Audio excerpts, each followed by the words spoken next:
Hello, friends. Welcome to Soft History Story. Tonight, we will take you on a time adventure to winter in Victorian London. Imagine this. You step out onto the cobblestone streets of Victorian London on a bitter winter's day. The city you thought you knew, full of grand architecture, busy markets, and bustling industries, now feels starkly different. It is cold, unforgiving, and oppressive. Thick fog swirls through the air, twisting with the smoke from countless chimneys, shrouding the city in a gray veil. The usual energy of London feels muted, as if the city itself is huddling, trying to keep warm. Workers in worn-out coats shuffle along, heads down, lost in the march of another day. As you walk through these misty streets, you feel it: the bite of the wind, the sting of the cold that sinks deep into your bones. The chill is relentless, creeping through the cracks in your coat, slipping into the corners of your mind, heavy and suffocating. The weight of winter settles over the city like a thick cloak, smothering everything beneath it. You can almost feel it pressing down on the entire city, making each step feel heavier than the last. The once vibrant life of London is now shrouded in silence, broken only by the distant sound of horse-drawn carriages and the muffled footsteps of workers trudging through the frozen streets. Now, take a moment and reflect. While the city is known for its wealth and grandeur, its industries and impressive structures, beneath the surface lies a stark reality that few ever get to witness. The winter months in Victorian London are not just a season, they are a battle for survival. For many, this is no ordinary cold snap. It's a daily struggle against the freezing temperatures, hunger, and the harshness of the world they've been born into. While the wealthy retreat into their well-heated homes, surrounded by lavish decorations and the warmth of luxury, the working class, the poor, and the vulnerable are left to face a world that feels impossible to survive in. They deal not just with the biting cold, but with the crushing weight of poverty, scarcity of food, inadequate clothing, and the constant fear of falling ill or dying from exposure. It's a grim reality for them, one that most people living in comfort simply couldn't understand. How did they survive this? How did they keep going each day, knowing that their chances of enduring the season were slim? That's the heart of this story, the unsung struggle of Victorian London's poor during winter, and the toll it took on their lives. This wasn't just about enduring a season of cold. It was about survival itself. And for many, survival meant more than just facing the elements. It meant battling starvation, enduring the freezing temperatures with nothing more than ragged clothing, and trying to stay healthy in overcrowded, poorly kept homes. For most, surviving the winter was far from guaranteed. It was a fight against the very forces of nature, against society, and against a system that seemed indifferent to their suffering. So as you journey through this story, think about how you would survive in their shoes. How would you navigate the cold, the hunger, the lack of shelter, and the indifference of a city so full of wealth, yet so full of inequality? This tale will reveal the hidden struggles, the resilience, and the heartbreaking reality that many endured just to make it through another winter. If you're intrigued by the lives of those who fought to survive in these harsh conditions, don't forget to like, share, and comment below. And if you want to hear more untold stories from history, be sure to subscribe to Soft History Stories. There's a lot more to uncover, and we're in this together, one chapter at a time. It's the middle of winter in Victorian London, and the chill in the air is almost unbearable. The sky above is a pale gray, the kind of color that seems to suck the life out of everything below it. The city, known for its grand architecture and bustling streets, now feels like a place of shadows, stripped of its usual vibrancy by the freezing temperatures that grip the entire landscape. The mist that creeps through the streets feels like it has a life of its own, swirling with the cold and moving along the cobbled roads like some ghostly presence.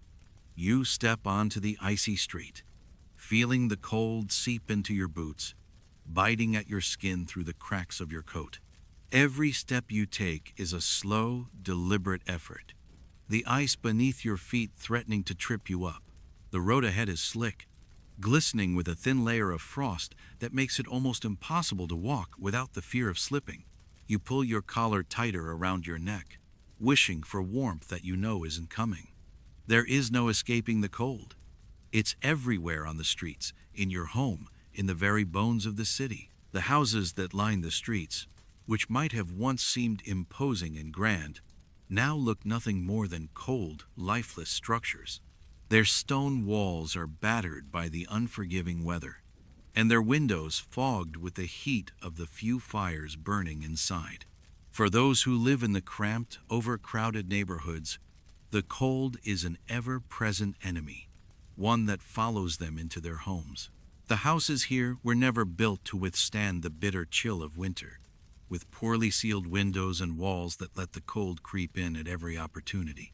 For the poor, especially those in the working class, the battle against the winter elements doesn't stop once they cross the threshold of their homes. It follows them inside, where the air is thick with dampness and the floors are cold to the touch. In homes like these, it's not just the wind that cuts through the rooms, it's the cold itself. The little heat that's generated by the fire is quickly lost through the cracks and gaps in the walls. The families living here, trapped in the unforgiving grip of winter, are left with little more than a thin layer of clothing to protect them. Many wear layers upon layers, but it's never enough. Even as they huddle together, trying to share warmth, the cold never truly lets go. The hearth, the only source of heat, is a feeble attempt at warmth, its fire struggling to keep the chill at bay. But it's never enough to warm the entire room, and soon the room returns to its frozen state, as if mocking the families who rely on it for survival. And yet, despite these conditions, life must go on. The working class still rises early, still heads out into the streets to make their way to their jobs. For them, there is no reprieve from the cold, no warm home waiting at the end of the day to offer comfort. The streets are filled with workers, trudging through the icy pathways, their breath forming clouds in the air as they walk to their factories, shops, or homes. There's no time to dwell on the cold, no time to acknowledge how it cuts at your body and spirit. The work must be done, the wages must be earned. As you make your way further down the street, you see it, children. Children who should be playing in the streets or sitting by warm hearths are instead running around in tattered coats, their faces red from the cold. They have no choice but to be out here, either working, begging, or playing in the freezing conditions. The street, slick with ice and littered with the debris of the day, is a treacherous place for a child to be. The older ones, their faces hollowed by the biting wind, seem to move with the familiarity of those who have been hardened by the harshness of life. The younger ones stumble, their feet barely keeping up with the adults around them, their faces contorted with cold. You can't help but notice the elderly women sitting in doorways, their bodies hunched and wrapped in whatever rags they can find to protect themselves from the cold. These elderly men and women are often the forgotten ones, the ones who can no longer work, who can no longer provide for themselves, left to fend for themselves in the unforgiving world outside. They are vulnerable in a way that you can't ignore. Their frail bodies, already weakened by age and hardship, are ill-equipped to survive this brutal winter. Yet they too endure, sitting in doorways or leaning against the walls of buildings, hoping for a scrap of charity or a fleeting moment of warmth. You pass by a workhouse, its grim structure standing like a symbol of despair in the cold. It's filled to the brim with people, mostly women, children, and the elderly who have nowhere else to turn. The workhouse is meant to provide shelter, but the cold here is just as harsh as outside. It's no place of comfort, no refuge from the biting winds that cut through the streets. But for some, it's the only place they have left to go. They file in, seeking warmth and the smallest scraps of food to get through the night. Inside, the cold doesn't disappear. The workhouse, packed with bodies, is barely heated, and the warmth is quickly lost. The air is thick, heavy with the smell of sweat, sickness, and the faint odor of damp wool. Women, children, and men sleep on bare wooden floors, their bodies close together in an attempt to share what little warmth there is. But even that isn't enough. The cold invades their bones, their muscles stiffening with every passing hour. You realize then, surviving winter in Victorian London isn't just about braving the cold outside. It's about enduring the constant weight of poverty and hunger, the sense of never being truly safe from the harshness of life. The poor are not just exposed to the freezing air, but to the unforgiving nature of a society that has no place for them. They have to live in constant fight or flight mode, surviving day by day, hour by hour. For them, there is no relief. The cold is constant, relentless, always there, seeping into their homes, their bodies, their hearts. As you walk away from the street, the weight of what you've just witnessed begins to settle on you. It's easy to romanticize the past, to think of Victorian London as a city of history and grandeur, but the truth is much darker. The poor of Victorian London lived in a world where survival was never guaranteed. It was a world where the winter, the cold, and the hunger could and did kill. And for most, it was a fight they were never prepared for. The winter months were a season of suffering, a season of struggle that would leave deep scars on the people who lived through it. In this world, even the smallest glimmer of warmth or comfort was a luxury, a fleeting hope that most never got to experience. For the poor in Victorian London, winter was not just a season to endure. It was a season that threatened to destroy everything they had worked for, everything they had fought for. And in the end, for many, it claimed them. The evening sky above Victorian London is heavy with the dark clouds of winter, the chill cutting through the streets with a bite that seems to reach deep into your bones. As you walk through the narrow, crowded alleys, you pass row after row of dilapidated homes, their walls sagging with the weight of years of neglect. The city, with all its grandeur and wealth, is still home to thousands of people who live on the edge of survival, their lives shaped by a constant battle against the cold, the damp, and the squalor that is their existence. You find yourself standing in front of a modest house, one of the many poorly constructed buildings that make up the heart of the working-class districts. The smoke rising from the chimneys is thick, mixing with the fog that creeps in from the Thames, and you can almost feel the weight of the air pressing down on you. The windows are barely visible, their glass cracked, with grime built up from years of neglect. You know that inside, the conditions will be no better. This house, like so many others, is overcrowded. Families live in cramped, suffocating conditions, with barely enough room to move. You step inside, the faint creak of the door announcing your entry, and immediately you are hit by the smell of sweat, wet wool, and stale air, heavy and thick with the damp that permeates every corner of the room. The fire in the small hearth flickers weakly, offering little warmth. It struggles to hold back the cold that seeps in from the walls, from the windows, from the very foundation of the house. Inside, the room is full of people, men, women, and children huddled together, their bodies pressed close in an attempt to generate some semblance of warmth. The floor is covered with old rugs that have long since lost their color, the edges frayed and worn from years of use. In the corner, a woman sits on a stool, cradling a small child wrapped in tattered blankets. The child shivers, the cold creeping into their fragile body despite the warmth of the room. It's a stark reality. No matter how tightly they huddle together, no matter how much they long for warmth, it seems to always slip away just out of reach. You can see how thin the walls are, barely a barrier against the cold winds that howl through the city at night. The gaps in the windows let in the biting air, making the whole room feel like it's being constantly chilled by the winter outside.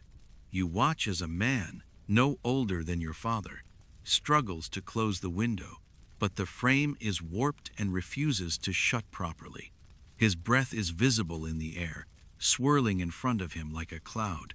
The fire sputters, struggling to keep up with the task of heating the room, but it's clear that the warmth will not last long. The dampness is everywhere. It clings to the walls, the furniture, even to the clothes on their backs. You see a mother sitting with her children, the flickering light from the fire dancing across their faces. But it's hard to see much joy in their eyes. They don't have much to be happy about. There's no escape from the cold, no escape from the overcrowded room they're trapped in. They are caught in this cycle, forced to endure every day of their lives, hoping for relief that may never come. In this cramped house, the idea of privacy or personal space is foreign. There's nowhere to go to escape the cold or the constant presence of others. The children have no place to play, no corner to call their own. They sit huddled against the walls, trying to keep warm, their eyes wide with the kind of exhaustion that only comes from constant struggle. The adults, too, wear weary expressions, the weight of responsibility pressing down on their shoulders as they try to make do with what little they have. But even the fire, which seems like the only source of comfort, offers only temporary relief. As the night wears on, the warmth from the hearth fades, and the cold once again takes over. The walls of the room seem to press closer together, the air thicker with the weight of the cold and the dampness that refuses to leave. No matter how much they try to endure, no matter how many layers they put on, the cold is relentless. It clings to them, seeps into their bones, and makes it impossible to forget that winter is their constant companion. For many families like this one, the only way to survive is to remain together, to huddle close for warmth and support. The community becomes the only refuge, the only source of hope in a world that seems determined to break them down. Neighbors help each other, sharing food when they can, offering blankets and firewood when they have extra. There is a sense of solidarity, of shared suffering, that binds them together in a way that makes survival possible, even in the harshest of conditions. But this sense of unity doesn't change the harsh reality that they live in. The house, the walls, the rooms, they are all simply structures, built to keep the cold at bay, but never truly able to do so. They are temporary solutions to a problem that goes much deeper than poor construction. The problem is poverty, the lack of resources, the inability to escape the cycle of hardship that traps them in this existence. You can't help but think about the families who aren't so lucky, who have no fire, no blankets, no warmth at all. The homeless, those who have been cast aside by society, have no place to go but the streets. As you step back into the street, you see them, the women, the men, the children, all huddled together in doorways, trying to find shelter from the cold. Some sit wrapped in thin layers of clothing, their faces gaunt from hunger and exposure. Others lie on the ground, curled up in an attempt to preserve warmth. The streets have become their home, their only refuge from the cold. The workhouses, designed to provide shelter for the poor, are no better. Overcrowded, underfunded, and understaffed, they offer little more than the bare minimum to survive. The conditions in these places are harsh, with long hours of forced labor and little food to go around. The people who find themselves there are treated like prisoners, forced to live in dehumanizing conditions just to scrape by. For those who can't find shelter in the workhouses or in overcrowded homes, the streets are the only option. The cold becomes a constant threat, gnawing at them, wearing them down until there's nothing left but the struggle to survive. It's a vicious cycle, one that continues year after year, as winter after winter, the poor are forced to endure the same harsh conditions. The cold is a force that cannot be ignored. It's a silent enemy that waits in every corner of Victorian London, waiting for the poor and vulnerable to falter. And for many, that's exactly what happens. The struggle for shelter becomes the struggle for survival. And for too many, survival is a battle they can't win. In the end, The people who live through this aren't just fighting the weather, they're fighting a system that doesn't care about their struggle. The cold, the dampness, the overcrowded homes, it's all part of the larger picture of poverty and inequality that runs deep through the heart of Victorian society. The shelter that they fight for, the warmth that they crave, it's elusive, always just out of reach. And as the days turn to nights and the winter drags on, you begin to realize that for the poor in Victorian London, home is not a sanctuary. It is just another place where the cold refuses to let go. The winter air cuts through the streets of Victorian London like a blade, and you can feel it biting into your skin as you walk. The city is gripped by a cold that seems to seep into every crack and crevice, into the very bones of the buildings and the people who live within them. As you move through the narrow streets, you can see the fog swirling around you, thick and heavy, like an invisible blanket that keeps everyone in a suffocating embrace. The city's bustle is muted by the cold, and the only sounds you hear are the creak of old wooden carts, the shuffle of feet through icy puddles, and the occasional cough or wheeze of someone trying to breathe in the frigid air. You find yourself walking through a neighborhood of row houses, their chimneys sending thin, gray smoke into the sky. But you know that this smoke is not a sign of warmth. No, it's the evidence of fuel rationed down to almost nothing. The poor families here are struggling to survive the winter's relentless chill, and fuel for heating is a luxury that many simply cannot afford. The few homes that still manage to keep a fire burning use it sparingly, knowing that every log of wood, every chunk of coal, is precious. Inside these homes, you can almost feel the cold seeping through the walls. The fire that flickers weakly in the hearth offers little warmth, and what little heat there is seems to vanish as quickly as it appears. The poor families huddle close to the fire, desperate to capture even the smallest measure of warmth. But they can't rely on it for long. Fuel is expensive, and even those who can afford it find themselves rationing their firewood, stretching it out as long as possible, knowing that the next purchase will cost them dearly. The air is thick with the smell of dampness, the walls, the floors, the very air around them seems to be saturated with the cold, and no matter how much they try to fight it, it's always there, lurking just outside the fire's reach. The cold isn't the only thing that makes the winter unbearable. Hunger gnaws at your stomach as you walk through the streets, and you can see the same hunger in the eyes of those around you. For the working class families, food is in short supply. Meals are often meager, nothing more than the bare minimum to get by. You pass a small family gathered around a table in one of the homes, and it's clear that they are barely scraping by. The mother stirs a pot of thin soup, one that barely rises above the level of water, and a few scraps of vegetables, with nothing more to add. The children, thin and pale from lack of proper nourishment, sit quietly, watching the pot, their hungry eyes focused on the scant meal in front of them. The staple foods for these families are potatoes and stale bread. Nothing fancy, nothing filling, just enough to keep them going. The bread is hard and dry, the potatoes overcooked from being reused day after day. There is no variety, no fresh fruit or meat to provide the nutrients that the children so desperately need. The family eats in silence, knowing that this is all they have. The mother doesn't complain, but her eyes betray the exhaustion that comes from fighting against a world that seems to offer only hardship. She has done what she can to make the food stretch, to make it last, but there's only so much she can do with so little. Hunger is a constant presence in the homes of the poor during winter. When food stores run low, when the money runs out, families are forced to make impossible choices. Do they buy more fuel to keep warm, or do they buy food to stave off the gnawing emptiness in their stomachs?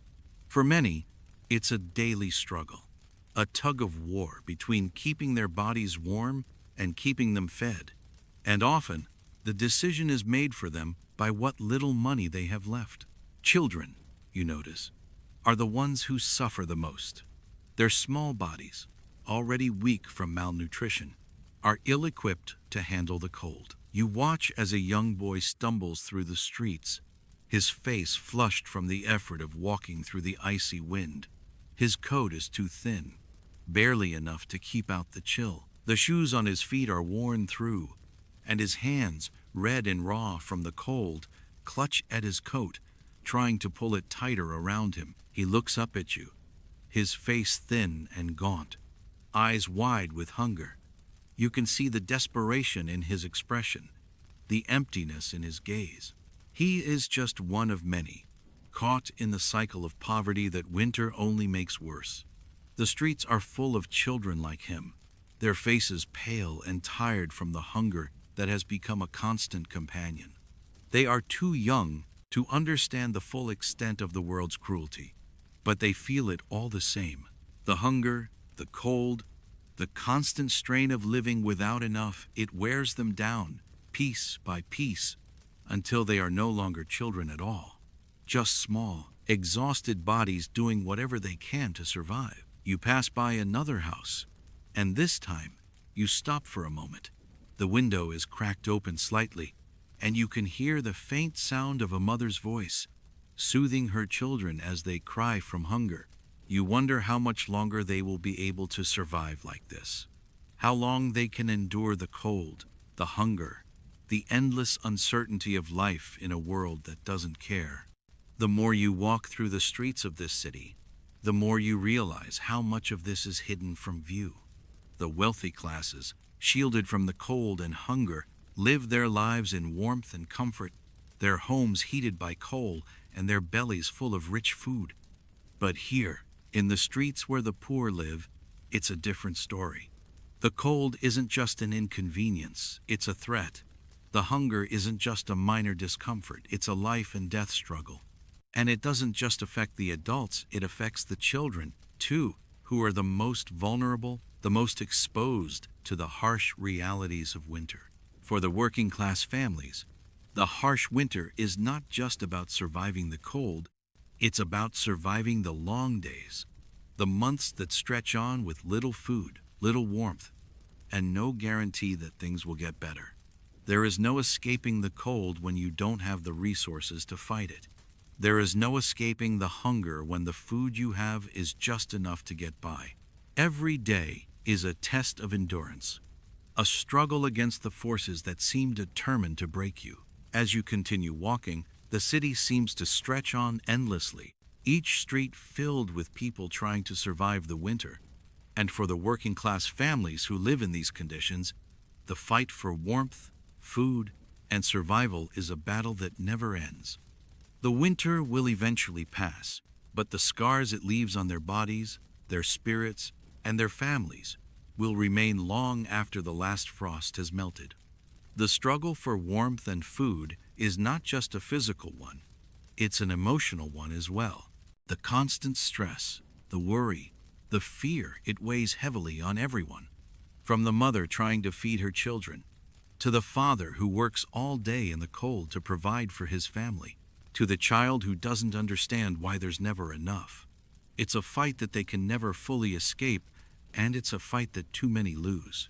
In these streets, in these homes, winter is not just a season, it's a war. It's a war fought with the simplest of weapons: warmth, food, and the hope that tomorrow will be just a little bit better. But as you walk through this frozen city, you know that for many, that hope will not be enough to see them through to spring. And so, the cold continues, the hunger gnaws, and the fight for survival presses on day after day, winter after winter. The winter air cuts through you like a knife, cold and biting. You pull your coat tighter, but it offers little relief. It's thin, threadbare in places where it's been mended too many times, and the fabric is stiff with the cold. You can feel the wind sneaking through the worn patches, seeping into your bones, chilling you from the inside out.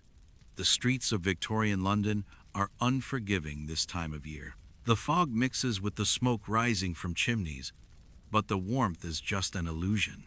The cold is always there, waiting to remind you of its presence. As you walk through the cobbled streets, you notice others around you, women, children, men, bundled up in what seems like layers upon layers of clothing. But these layers are no shield. They're tattered, faded from years of use, and only patched together with desperate hands.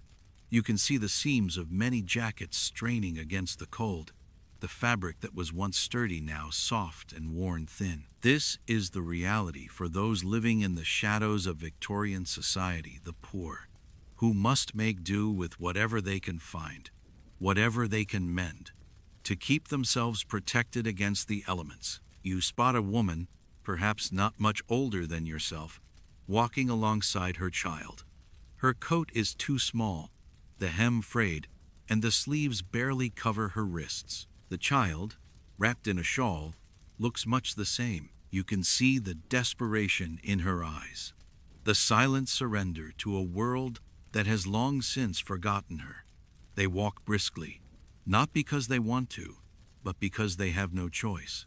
The cold is pressing in from all sides, and every moment spent standing still is another moment of vulnerability. Her breath comes out in visible clouds, and you can't help but notice the way her shoulders hunch under the weight of the chill, as if the very air around her is too much to bear. The sound of footsteps crunching against the frozen ground is the only noise in the street as the woman and child pass by, their forms barely more than shadows in the cold. They are just one example of the many who struggle through these freezing months with nothing more than tattered clothes to protect them. The layers they wear are meant to keep them warm, but they are nothing more than a temporary solution, an attempt to hold off the inevitable. No matter how many times they patch the fabric, no matter how many layers they add, the cold always finds a way to seep in. The contrast between the working poor and the wealthy classes is painfully stark. As you continue walking through the streets, you can't help but notice the grand homes in the distance, their windows glowing with warmth, and the figures inside those who live in luxury, insulated from the horrors of winter. The wealthy families, those who can afford the finest fabrics, are wrapped in fur coats, woolen scarves, and hats lined with the softest materials. Their clothing is tailored, fitted to perfection, and it looks as though it was made not for survival, but for show. Their boots are polished and sturdy, protecting them from the cold ground. And you can tell from the gleam in their eyes that the chill of the season is nothing more than an inconvenience to them. It's a harsh reminder of the gulf that exists between the two worlds, the world of the privileged few and the world of the struggling many. For those in the working class, clothing is not a luxury, it is a necessity. And even then, it is often a ragged, fleeting defense against nature's fury. The wealthy have access to warmth, to comfort, and to protection. But the poor are left to make do with what they can find, whatever scraps of fabric they can patch together. The injustice of it is glaring, but it is a truth that no one seems to want to acknowledge. The poor, in their inadequate clothing, don't just feel the cold physically. They feel it in their pride, in their sense of self. Every time the wind cuts through their thin coats, every time they are forced to hide behind the layers of old clothing, they are reminded of their place in society, the place that tells them they are not worthy of warmth, of comfort, of the simple dignity that comes with proper protection from the elements. The clothing they wear is a symbol of their struggle, of their position at the bottom of the social ladder, but it is also a reminder of their resilience, their determination to survive, even when the world seems intent on pushing them down. But that resilience, as strong as it is, doesn't erase the psychological toll that comes with wearing clothes that are so insufficient. The shame is subtle, but it's there. It's in the way you avoid eye contact when passing wealthier people on the street, when you notice their stares lingering on your patched-up coat. You can feel it in the way you hold your shoulders, trying to look like you don't mind the cold, trying to hold yourself together despite the wind that cuts through you. There's a sense of self-consciousness that creeps into your mind, a feeling that you don't quite belong in the world you live in. You can't help but compare yourself to the wealthy, who seem so warm, so comfortable in their fine clothing, their perfect coats and scarves, their tailored suits. It's a reminder that no matter how hard you work, no matter how much you endure, you will always be on the outside looking in. For women, this sense of inadequacy is especially sharp. The pressure to maintain an appearance of grace and dignity is constant. It is not enough to simply survive the winter. You must do so with composure, with elegance, and with a smile. But how can you smile when the cold is cutting into your bones, when you can barely keep your children warm, when you have no choice but to make do with whatever scraps you can find? The weight of these expectations feels unbearable at times, especially when your clothing is not just a physical barrier against the cold, but a symbol of your failure to meet those impossible standards. The psychological toll of inadequate clothing runs deep, and it manifests in ways that are difficult to see. It's in the self-doubt, the shame that lingers quietly in the back of your mind. It's in the silent embarrassment of feeling unworthy of warmth, unworthy of comfort, unworthy of the basic dignity that comes with simply having enough. You are reminded constantly that you are not enough. And yet, you endure. You pull those patched-up garments tighter around you and keep moving. You keep walking through the cold, through the streets, through the winter, because what else can you do? You watch a mother pass by, her children bundled up in layers of mismatched clothing. The coat she wears is thin and stretched too tight across her shoulders, her hands stuffed into the pockets, trying to shield them from the cold. She doesn't look up as she walks. She's seen it all before: the stares, the whispers, the judgment. She knows that this is her life now. It's not enough, but it's all she has. And yet there's a quiet strength in her gait, a determination in the way she carries herself, despite the weight of her clothes and the burden of poverty. You can't help but admire her resilience. She, like so many others, is simply doing what she has to do. She's enduring, surviving, despite everything. And somehow, you know that she'll continue to do so, as will the countless others who face the same struggles, who live in the same conditions. Because even when the cold threatens to break you, there is something inside you, a flicker of hope, of determination that keeps you moving forward. Winter in Victorian London is not just a season, it is a battle, fought every day by those who have the least, who must make do with what they have, and who never stop struggling no matter how much the world seems to push them down. Their clothing, though insufficient and worn, is a testament to their resilience, to their will to survive against the odds. It is a symbol of their strength, their endurance, and their quiet refusal to be defeated. But still, as you walk through the cold streets, you can't help but wonder, how long can they endure this? How long can anyone endure the cold, the hunger, the shame of wearing nothing more than what they can patch together? And how much longer will this winter last? The streets of Victorian London are thick with the fog of winter. The air hangs heavy, chilled and oppressive, carrying with it the bitter scent of smoke and coal. The sound of footsteps on the icy cobblestones is muffled, as though the city itself is holding its breath. The cold cuts through the layers of clothing, seeping into the bones of those who walk the streets, and the weak and fragile feel it first. As you walk through the narrow alleyways, the reality of winter in this city begins to settle in, like the chill that clings to your skin. You pass by the cramped homes where families huddle together in small, damp rooms. Inside, the fire barely keeps the cold at bay. The sickly, faint light of a single flame flickers in the hearth, but it does little to dispel the weight of the cold that presses in from every corner. You can see the telltale signs of disease: pale faces, eyes dull with exhaustion, bodies curled in ways that speak of pain, of struggle. You can feel the sickness in the air, heavy and unspoken. The winter months bring with them a deadly companion: illness. The cold doesn't just freeze the streets, it freezes the very lives of those who cannot escape it.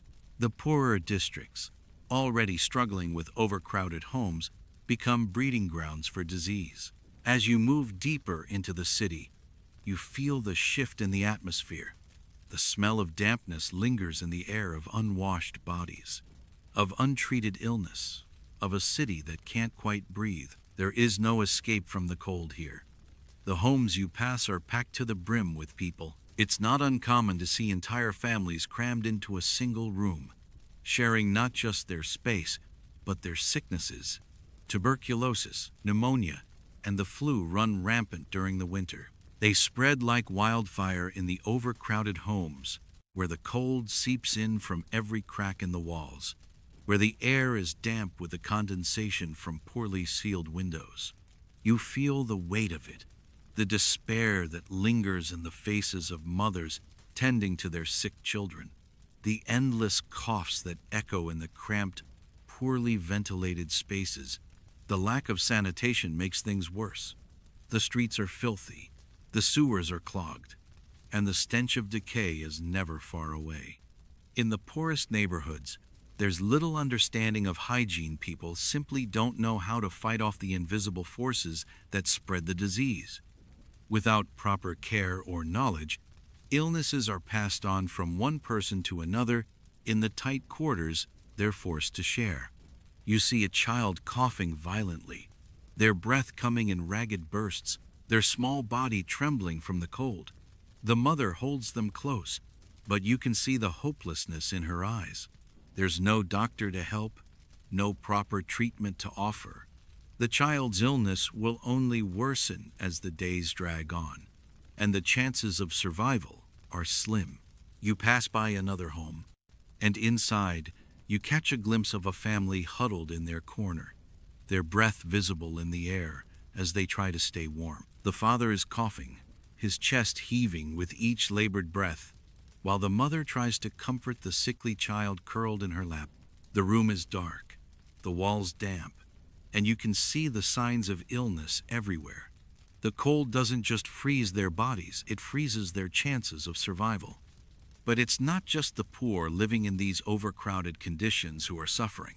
You know that the homeless, those who have nowhere to go, are even more vulnerable to the effects of the winter.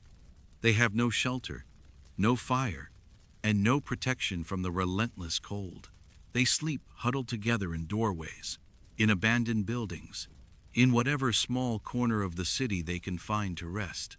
The cold is their constant companion, and many of them don't survive the winter. You see them as you walk through the city.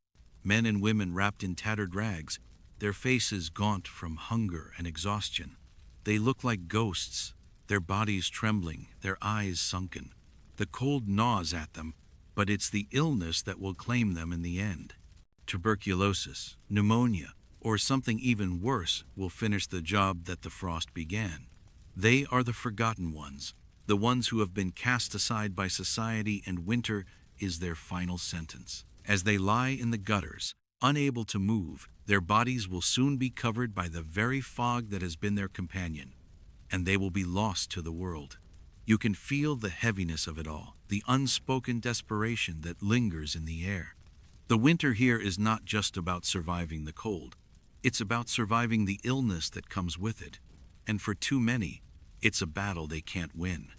You think of the children, the elderly, the sick.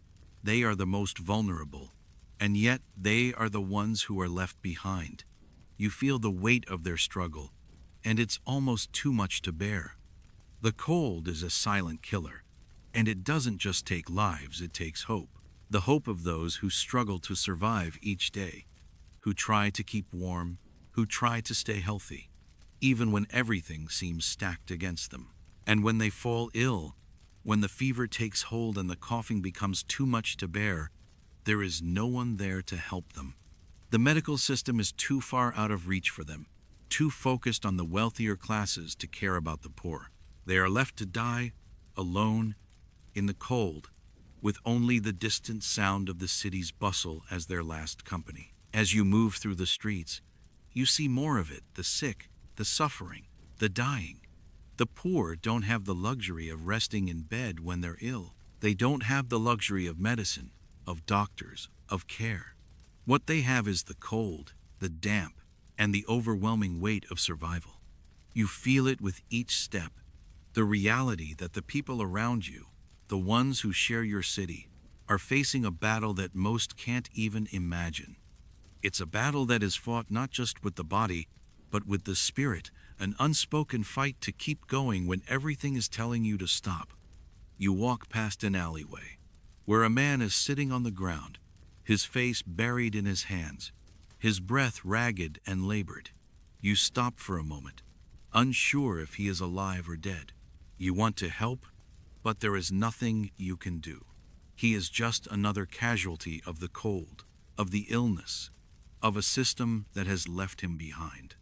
He is just another reminder of the fragile line between life and death in this unforgiving city. The story of Victorian London's winter is not just one of cold and hunger. It is a story of survival in the face of illness, of people who fought every day against forces they could not see and could not control. It's a story of those who didn't make it, those whose lives were claimed by the cold, the sickness, and the relentless poverty that held them in its grip. And as you walk through the streets, the weight of it all lingers, heavy and undeniable. You know that for so many, this winter will be their last, and you feel the sting of it deep in your heart. Winter, for them, is not just a season, it's a death sentence, and the ones who survive will be marked by it forever. The bitter wind cuts through the narrow streets of Victorian London, biting at your skin and pushing you to move faster, to escape the cold that lingers in every corner of this city. The fog, thick and suffocating, wraps itself around the buildings, shrouding everything in a muted gray. The city's grandeur is hidden beneath a veil of ice, and you can almost feel the weight of winter pressing down on everything. As you make your way through the streets, you can't help but notice the sharp contrast between the world you've just stepped into and the one you're about to walk into, the world of the wealthy, the privileged few who live a life far removed from the harshness of the winter that grips the poor. The sound of carriage wheels on cobblestone echoes through the air, and you catch glimpses of the opulent homes, with their tall windows glowing warmly from within. The rich are inside, wrapped in the luxury of thick furs, sipping tea by roaring fires, insulated from the biting cold that has become an ever-present companion for the working-class families just a few blocks away. The disparity is staggering. You see the women in their elegant gowns, men in their well-tailored coats, walking with ease down the streets, unaware of the freezing conditions that trap those on the other side of the social divide. The gap between the wealthy and the poor has never been wider, and it becomes all too apparent as the winter months drag on. The poor, the ones who live in cramped homes with little to no protection against the cold, are forced to endure the worst of it. Their homes are cold, their food scarce, and their health fragile. Meanwhile, the wealthy have not just warmth and comfort, they have safety. They have the freedom to remain untouched by the suffering that rages just outside their walls. It's impossible to ignore the profound inequality that defines this winter.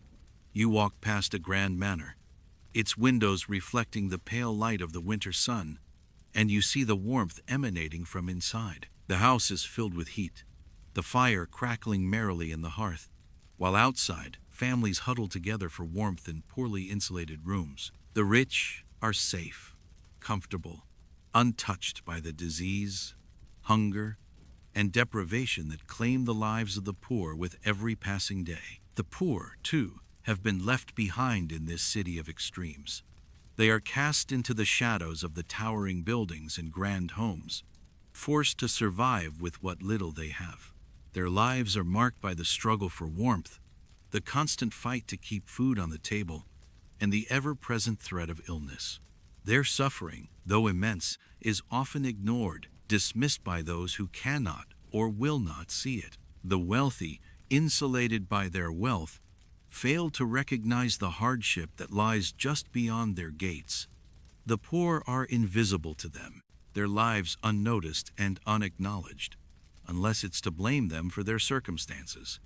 You think about the disdain the rich feel for the poor, how society has made it easy for them to turn a blind eye to the struggles of the working class. The poor are seen as failures, as people who have somehow earned their poverty through laziness, bad choices, or moral shortcomings.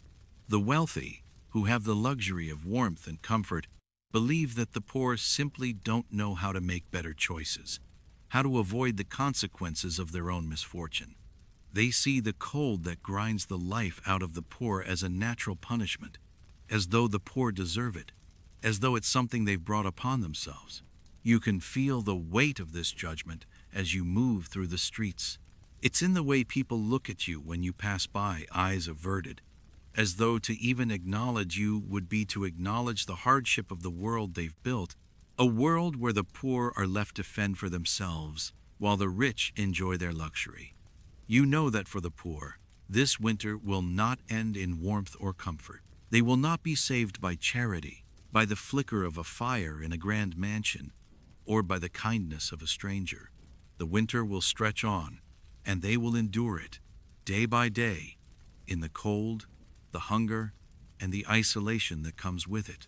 The social isolation of the poor is evident in every street you walk down. You see them huddled together in small, overcrowded homes, their lives reduced to mere survival. They live in silence, their suffering unnoticed by the world around them. There is no room for compassion, no room for kindness in a society that sees them as expendable, as nothing more than a burden to be carried. The poor live in a world where their suffering is invisible, where their pain is something that no one wants to acknowledge, because to do so would be to confront the reality of the system that has built this divide, this inequality. As you walk through the streets of the working-class neighborhoods, you see families huddled together in small rooms, trying to keep warm in the coldest of winters. The mothers wrap their children in layers of clothing, trying to shield them from the frost. But it's never enough. The cold seeps into the bones, and the hunger gnaws at their stomachs. But there is no relief. They eat what little food they can afford, often just enough to get by. But they never know when their next meal will come. The men, too, are worn thin by the cold, their faces gaunt from lack of food and warmth. They work long hours in factories or as laborers, but their wages are barely enough to cover the cost of food and rent. And yet, they keep going. They endure, because survival is all they know. But even as the poor struggle to survive, society continues to turn a blind eye. The rich look at them with disdain, blaming them for their plight, believing that they have earned their misfortune. The wealthy live in insulated bubbles, their lives untouched by the realities of the cold and the suffering that exist just beyond their doors. They live in warmth, in comfort, in security, and they cannot fathom the depth of despair that the poor endure. The gap between the rich and the poor continues to widen, and with it comes a growing sense of isolation. The wealthy and the poor live in two separate worlds, their lives marked by vastly different realities. The rich are safe, sheltered from the dangers of winter, while the poor are left to fend for themselves, vulnerable to the cold, to disease, to hunger. The suffering of the poor is hidden from view, ignored by those who could help but choose not to. The wealthy cannot see, or do not care to see, the suffering that exists right under their noses. And so, as the winter stretches on, the poor continue to endure. They continue to fight for survival, knowing that their lives are worth little to the society around them. They fight against the cold, the hunger, the disease, but they are fighting alone. The rich remain in their warm homes, untouched by the harshness of the world outside, living in a world where the cold and the poor are just distant shadows, unworthy of attention or compassion. This is the world that Victorian London has created, a world where the rich are sheltered and the poor are forgotten. The gap between the two continues to widen, and as the cold settles in, it becomes clear that the struggle for survival is not just a battle against the winter, but against a society that refuses to acknowledge its own failings. You can feel the weight of it, heavy in the air. As you walk through the streets, this is a city of great wealth and great poverty, and the divide between them is impossible to ignore. The cold is not just in the air, it is in the very fabric of society itself, pressing down on those who can least afford it, and leaving the poor to struggle in silence. The bitter wind cuts through the narrow streets of Victorian London, biting at your skin and pushing you to move faster, to escape the cold that lingers in every corner of this city. The fog, thick and suffocating, wraps itself around the buildings, shrouding everything in a muted gray. The city's grandeur is hidden beneath a veil of ice, and you can almost feel the weight of winter pressing down on everything. As you make your way through the streets, you can't help but notice the sharp contrast between the world you've just stepped into and the one you're about to walk into, the world of the wealthy, the privileged few who live a life far removed from the harshness of the winter that grips the poor. The sound of carriage wheels on cobblestone echoes through the air, and you catch glimpses of the opulent homes, with their tall windows glowing warmly from within. The rich are inside, wrapped in the luxury of thick furs, sipping tea by roaring fires, insulated from the biting cold that has become an ever-present companion for the working-class families just a few blocks away. The disparity is staggering. You see the women in their elegant gowns, men in their well-tailored coats, walking with ease down the streets, unaware of the freezing conditions that trap those on the other side of the social divide. The gap between the wealthy and the poor has never been wider, and it becomes all too apparent as the winter months drag on. The poor, the ones who live in cramped homes with little to no protection against the cold, are forced to endure the worst of it. Their homes are cold, their food scarce, and their health fragile. Meanwhile, the wealthy have not just warmth and comfort, they have safety. They have the freedom to remain untouched by the suffering that rages just outside their walls. It's impossible to ignore the profound inequality that defines this winter. You walk past a grand manor, its windows reflecting the pale light of the winter sun, and you see the warmth emanating from inside. The house is filled with heat, the fire crackling merrily in the hearth, while outside, families huddle together for warmth in poorly insulated rooms.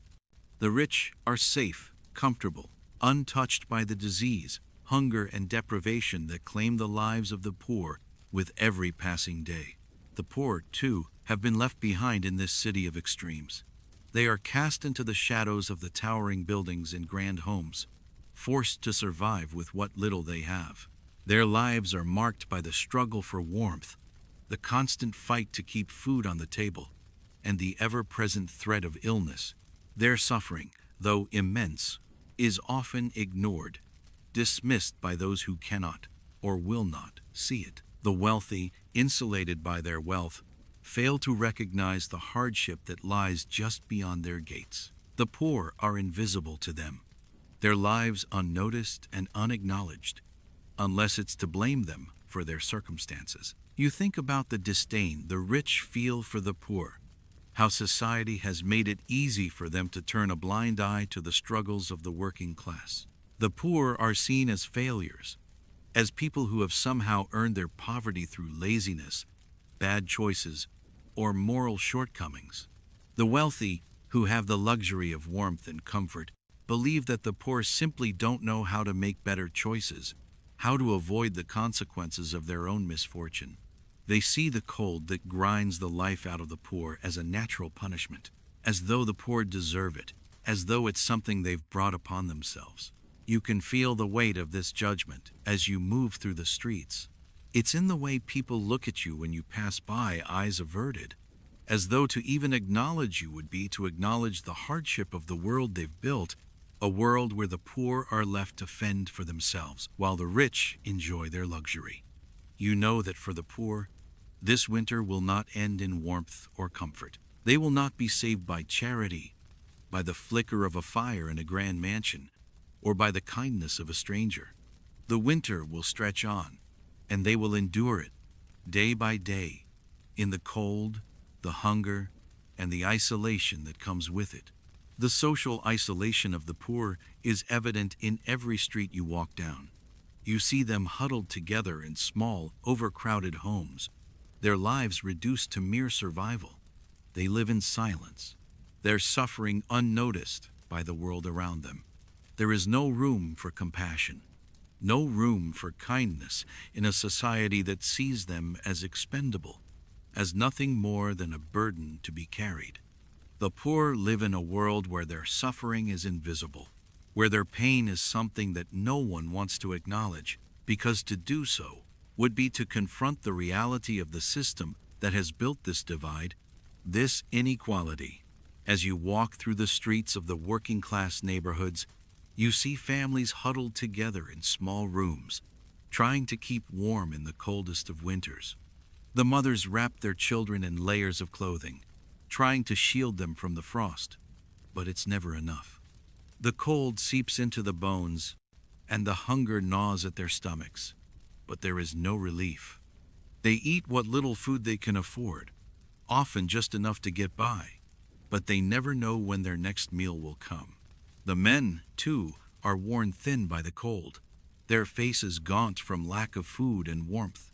They work long hours in factories or as laborers, but their wages are barely enough to cover the cost of food and rent. And yet they keep going.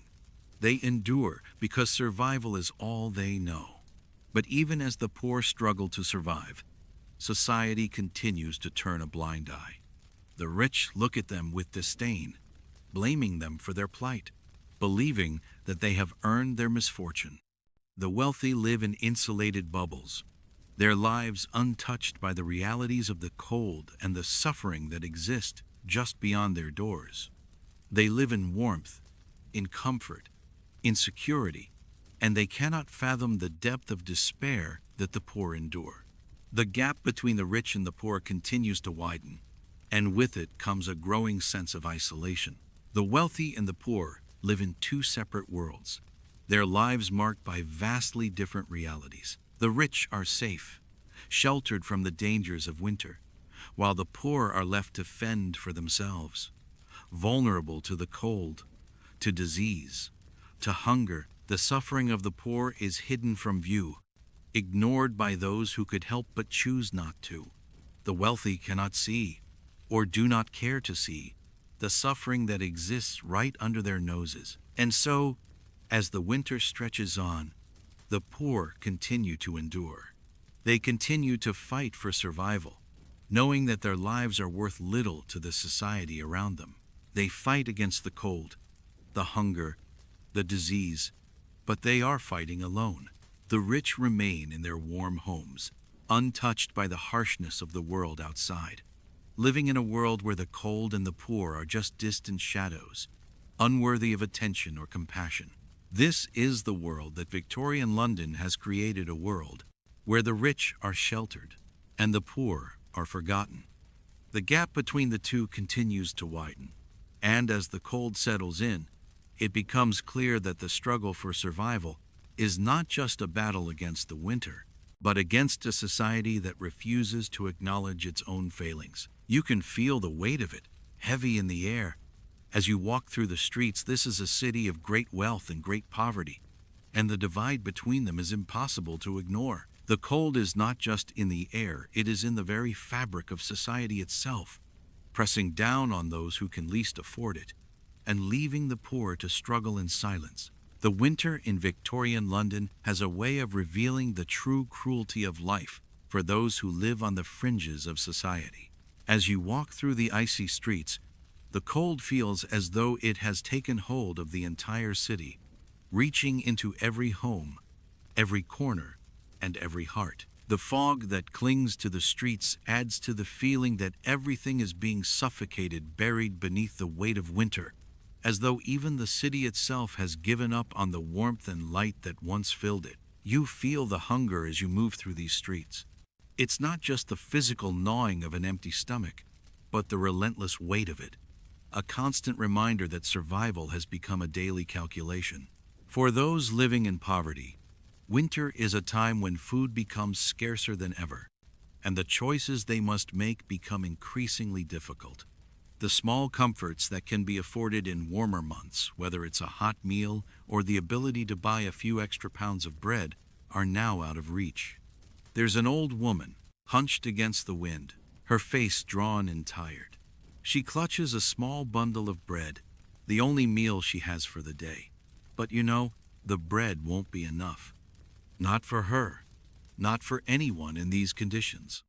The cold has crept into every part of this city, and with it comes hunger, a hunger that settles into your bones and doesn't let go. It's not the kind of hunger that can be ignored or pushed aside.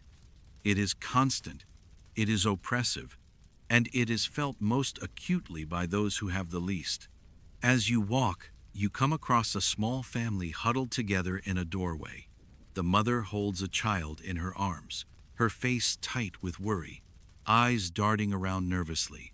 There is no food to be seen. The little girl in her lap, wrapped in a torn blanket, looks pale, her eyes hollow from lack of nourishment. You know this look. It's a look you've seen too many times in these poor districts, the telltale signs of malnutrition. The child is too weak to cry, too tired to do anything but lie quietly in her mother's arms, too small to understand that the food she so desperately needs is simply not there. It's not just the cold that kills people during the winter months in London.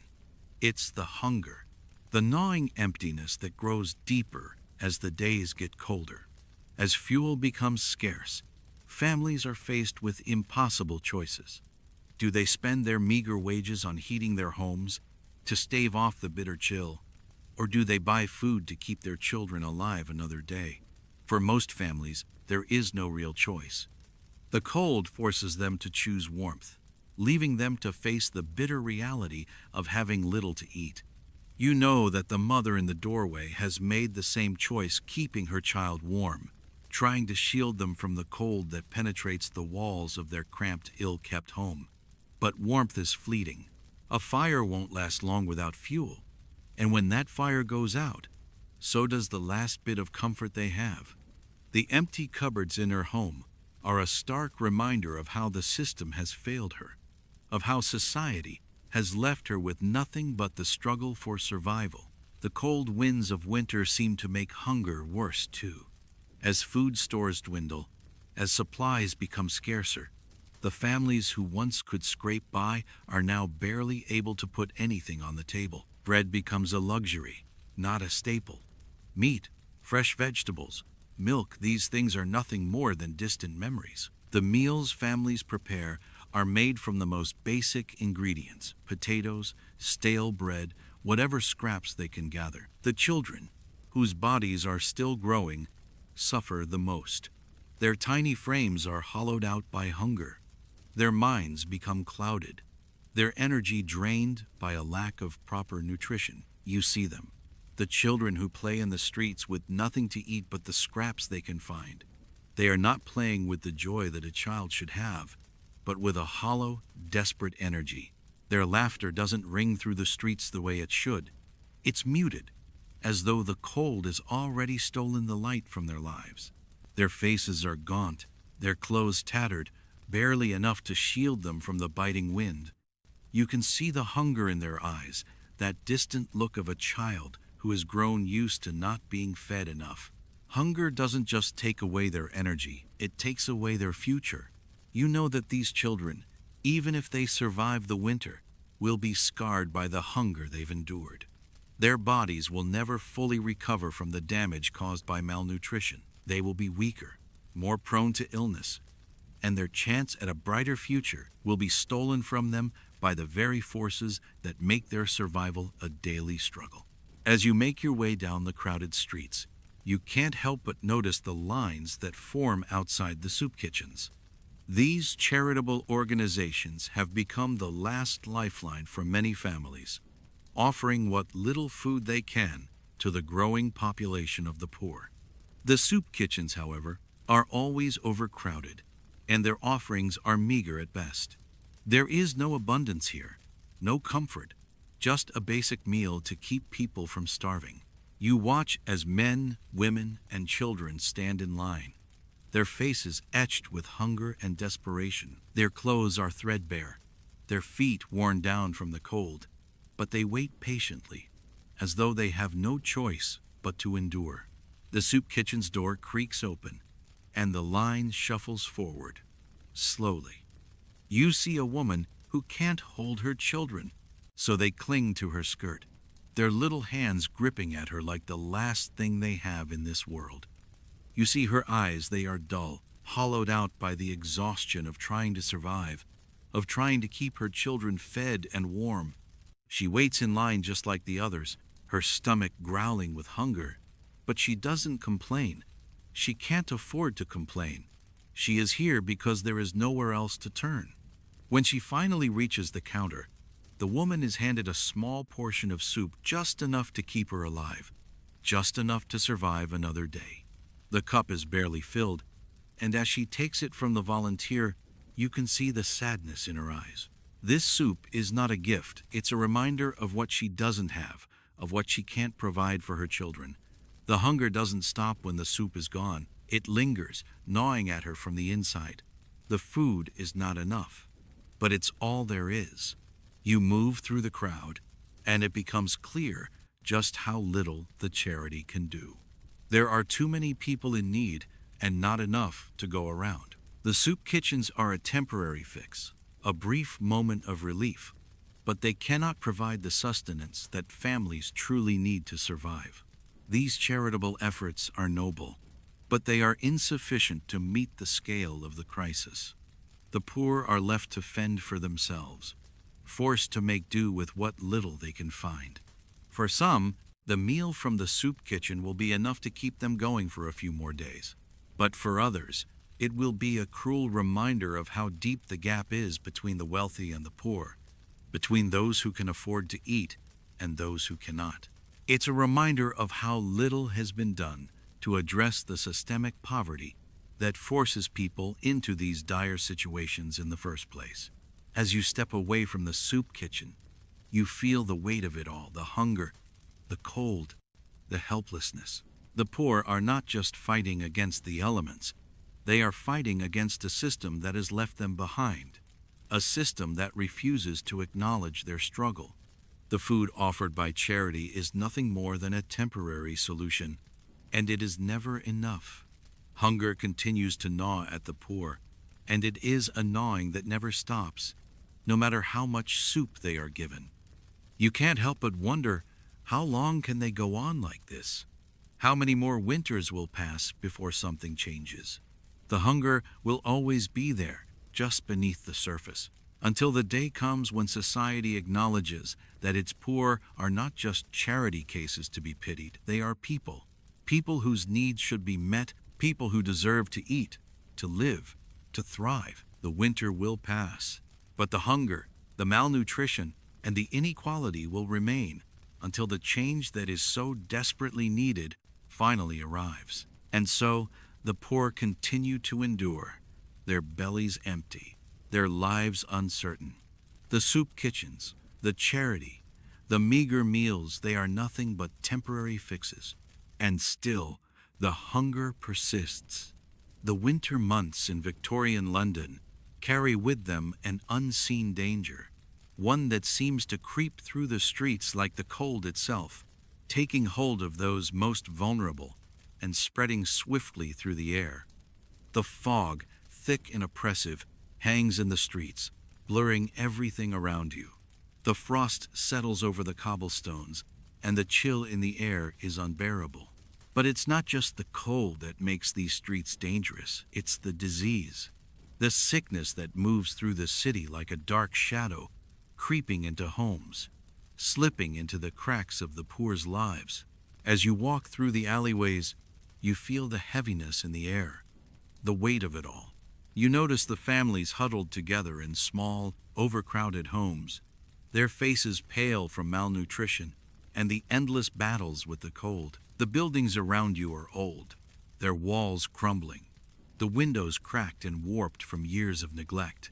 These homes, meant to provide shelter, instead trap people in their suffocating embrace. Inside, there is no escape from the cold, and there's certainly no escape from the disease that takes root in the damp, stagnant air. You can see it in the way people move sluggish, tired, as though the weight of the winter is already too much for them to carry. You can feel the disease in the air, thick and heavy.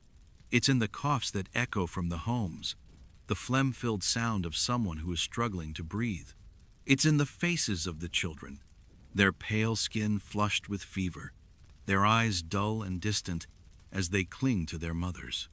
It's in the way the mothers hold their children close, trying to offer warmth, but knowing that warmth can only do so much against a sickness that is more dangerous than the cold itself. In these squalid conditions, disease thrives. The cold weather only makes it easier for it to spread. The dampness in the air, allowing germs to move freely between bodies, seeping into the lungs, weakening those already struggling to survive the winter. You pass by one house, and through the foggy glass window, you see a family gathered in a dark, cramped room. The father is sitting up in bed, his eyes glazed, his breath shallow and ragged. His chest heaves with each cough, and you can hear the wet sound of it from outside. You know, as surely as you can feel the cold creeping up your spine, that this man is battling tuberculosis. Tuberculosis, or consumption as it was called, is a silent killer in the working-class districts of London. It spreads easily in these cold, damp conditions, through the air, through the shared spaces, through the very walls of these overcrowded homes. The illness takes hold slowly, its symptoms often dismissed at first. A persistent cough, a slight fever, a loss of appetite, these are the early signs. The ones that could be mistaken for something simple, something temporary. But tuberculosis is relentless. It doesn't wait. It moves from the lungs into the bloodstream, spreading through the body with a quiet ferocity, consuming everything in its path. The man in the bed looks like he's already lost the fight. His ribs show through his thin skin, his body weak from the strain of the disease. His wife sits beside him, her face a portrait of worry and exhaustion, but also resignation. She knows what's happening, but there's nothing she can do. The child, no older than 5, stands at the foot of the bed, watching her father with wide, frightened eyes. The family is caught in the grip of a disease that will tear them apart, and there is nothing to stop it, nothing to help them. The public health system in London is barely able to address the needs of the wealthy, let alone those living in squalor. For the poor, there are no doctors to come to their aid, no medicine to ease their pain. They are left to suffer, with nothing but the hope that perhaps the fever will break, that perhaps, somehow, they will survive. As you continue through the streets, you begin to see more of it. The telltale signs of tuberculosis are everywhere. You hear the coughs in every home, the wet, rasping sounds that make your skin crawl. People are huddled together, their bodies pressed close to share warmth. But even that cannot protect them from the sickness that surrounds them. The disease moves faster than the cold. It doesn't care about walls or windows. It doesn't care about the meager fires that are lit in the hearths of these homes. It simply takes, quietly and without mercy, until there is nothing left. You stop at the entrance to another building, the door barely hanging on its hinges, the air heavy with the smell of mildew and decay. Inside, you hear the sound of coughing, mixed with the faint cries of a child. As you peer through the window, you see a young woman cradling a baby in her arms, her eyes distant, her face drawn with worry. The child looks pale, its small body weak and trembling. You know that the chances of this child surviving the winter, let alone the disease that is surely already taking root inside its fragile body, are slim. The mother tries to comfort the child, but her own weakness is evident in the way she struggles to hold the baby close. Tuberculosis is not the only threat in the winter months, though. As the cold deepens, other diseases begin to spread. Pneumonia, influenza, and other respiratory infections take hold of those with weakened immune systems. The poor, already malnourished and vulnerable, are the most susceptible to these illnesses. With each passing day, the number of the sick increases, and the death toll rises. You can't walk through these streets without seeing the signs of it: pale faces, hollow eyes, the thin, gaunt appearance of those who are already succumbing to the cold and the disease. But the disease does not discriminate. It doesn't care who you are, how much wealth you have, or how important you are. It spreads through the city like wildfire, moving from the poor to the rich, from one body to another. The wealthy may have the means to protect themselves. They can afford doctors, they can afford medicine, they can afford to stay warm and rest in the safety of their homes, but even they are not immune. Disease is a constant threat, and in winter, it finds a way to creep into even the most insulated lives. As you continue through the working-class districts, you see more families huddling together for warmth, but you also see something else: fear. There is a quiet, unspoken fear that fills the streets, a fear of illness, a fear of what might come next. Families are afraid to leave their homes, afraid to visit the sick, afraid to do anything that might put them at risk. The poor are isolated not just from society, but from each other. They cannot seek help. They cannot afford to go to the doctor. They cannot escape the disease that is slowly claiming them. The public health measures in Victorian London are woefully inadequate. The hospitals are overcrowded, understaffed, and ill-equipped to handle the influx of patients. Doctors are few and far between, and the medicines available are often no better than placebos. The wealthier classes have access to better care, but for the poor, there is no relief. They must simply endure, hoping that their bodies can fight off the disease, that the cold won't take them, that they can make it through the winter. As you move deeper into the heart of the city, you begin to see the real impact of disease. The bodies of the dead are carted away in silence, their names lost to history, their deaths just one more tragedy in a city filled with them. The poor are buried in mass graves, their lives seen as less valuable than the lives of those who can afford to live in comfort. Their suffering is ignored, their deaths overlooked, and the cycle continues, year after year. In the end, winter in Victorian London is not just a season. It's a fight for survival against an invisible enemy disease that has no mercy for the poor, the sick, or the weak. The cold, the hunger, the overcrowded homes, and the lack of medical care, all of these things work together to create a perfect storm of suffering and death. And yet, amid the tragedy, there is a glimmer of resilience. The people who live here, who survive despite it all, are the true testament to the strength of the human spirit. They may be forgotten by the world, but they are not forgotten by each other. In the face of disease, in the face of winter's cruelty, they endure. And they will continue to endure, even when the rest of the world turns a blind eye to their suffering. As you walk through the fog-drenched streets of Victorian London, the cold bites at your skin, and the weight of winter seems to hang heavy over the city. The homes you pass are cold and dark, the windows often sealed tight to keep the chill from seeping in. For the poor, winter is not merely a season, it is a test of endurance, a struggle for survival against a relentless, uncaring world. They endure the cold, the hunger, the isolation, but through it all, there is one thing that offers them a glimmer of hope: religion. You walk past a church, its towering spires rising above the fog, casting a long shadow over the street. The stained glass windows are dimly lit from the inside, a faint glow spilling out into the street.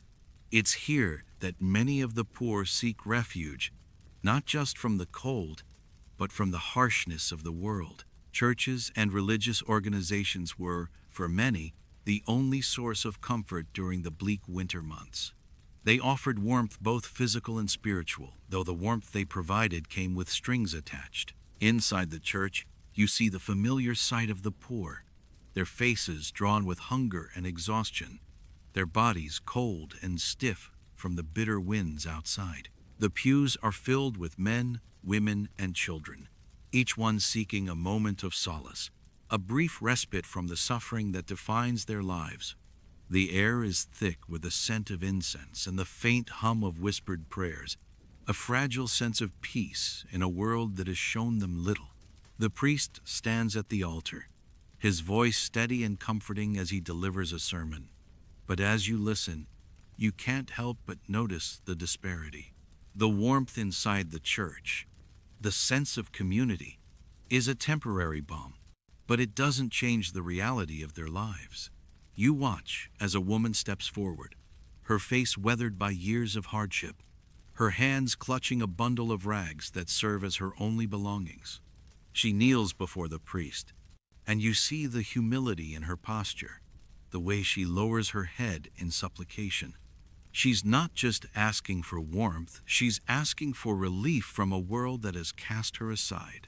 A world where her only value is her ability to survive. The church offers her a blanket, a few coins, and perhaps a small meal. But there is no solution to the problem at hand. The cold will return when she leaves, and the hunger will gnaw at her again. You can feel the weight of the charity that is being offered. It's a lifeline, yes, but it's not a permanent solution. Charitable work in Victorian London, while well-meaning, often reinforced the status quo. The poor were grateful for the food, the shelter, the blankets, but these acts of charity kept them dependent. Charity was not meant to elevate the poor, it was meant to maintain the system, to ensure that they remained in their place. It was a reminder that the poor were not entitled to much more than what was given to them, and that if they wanted to survive, they had to accept their place in the social order. As you observe the scene, you begin to understand how charity, while providing short-term relief, also served to reinforce the control that the wealthy had over the poor. The churches and religious institutions that provided food and shelter did so under the guise of charity. But in reality, they were ensuring that the poor remained in their subjugated position. They were given just enough to survive, but never enough to thrive. And they were expected to be grateful for what little was offered to them. The wealthy, in turn, were able to maintain their moral authority, offering charity as a way to preserve their own sense of superiority and control. In the churches, there is always an undercurrent of moral judgment. The poor are reminded, subtly but insistently, that their plight is the result of their own failings, their own inability to rise above their circumstances. The wealthy, by contrast, are held up as examples of virtue, their prosperity, a sign of their hard work and moral righteousness. The charity offered to the poor is a form of control, a way to ensure that they continue to accept their position in society without question. They are given scraps to keep them quiet, to keep them docile, but they are never offered the chance to rise above their station. As you move through the city, you see more examples of this dynamic. In another part of town, you see a soup kitchen run by the church, offering a meager meal to the hungry. A long line stretches out the door, and you watch as the poor shuffle forward, their faces hollow, their eyes dim with the exhaustion of a life spent struggling for survival. They take what they can, bread, a bowl of watery soup, but you can tell it's never enough. The poor are grateful, of course, but there's an unspoken acknowledgement that this is all they will get. The charity is limited, just enough to keep them from starving, but not enough to change their lives. In these spaces, religion plays a dual role. It provides a sense of comfort and spiritual solace for those who need it, but it also reinforces the social divide. The teachings of the church emphasize humility, patience, and acceptance of one's lot in life, creating an atmosphere where the poor are taught to accept their suffering as part of a larger divine plan. The promise of salvation, of a better life after death, is held out like a carrot in front of a donkey, always just out of reach, but enough to keep them going.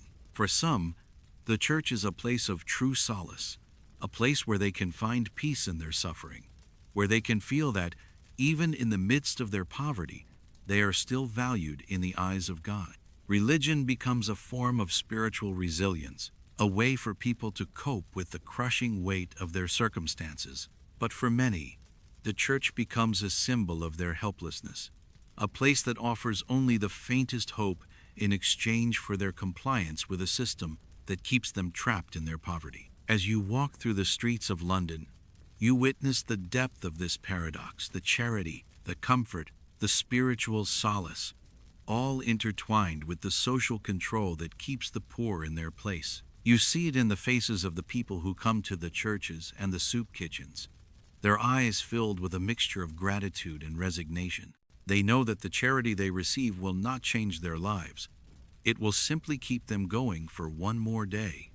The charity is not meant to lift them out of poverty, it is meant to keep them dependent, to maintain the status quo.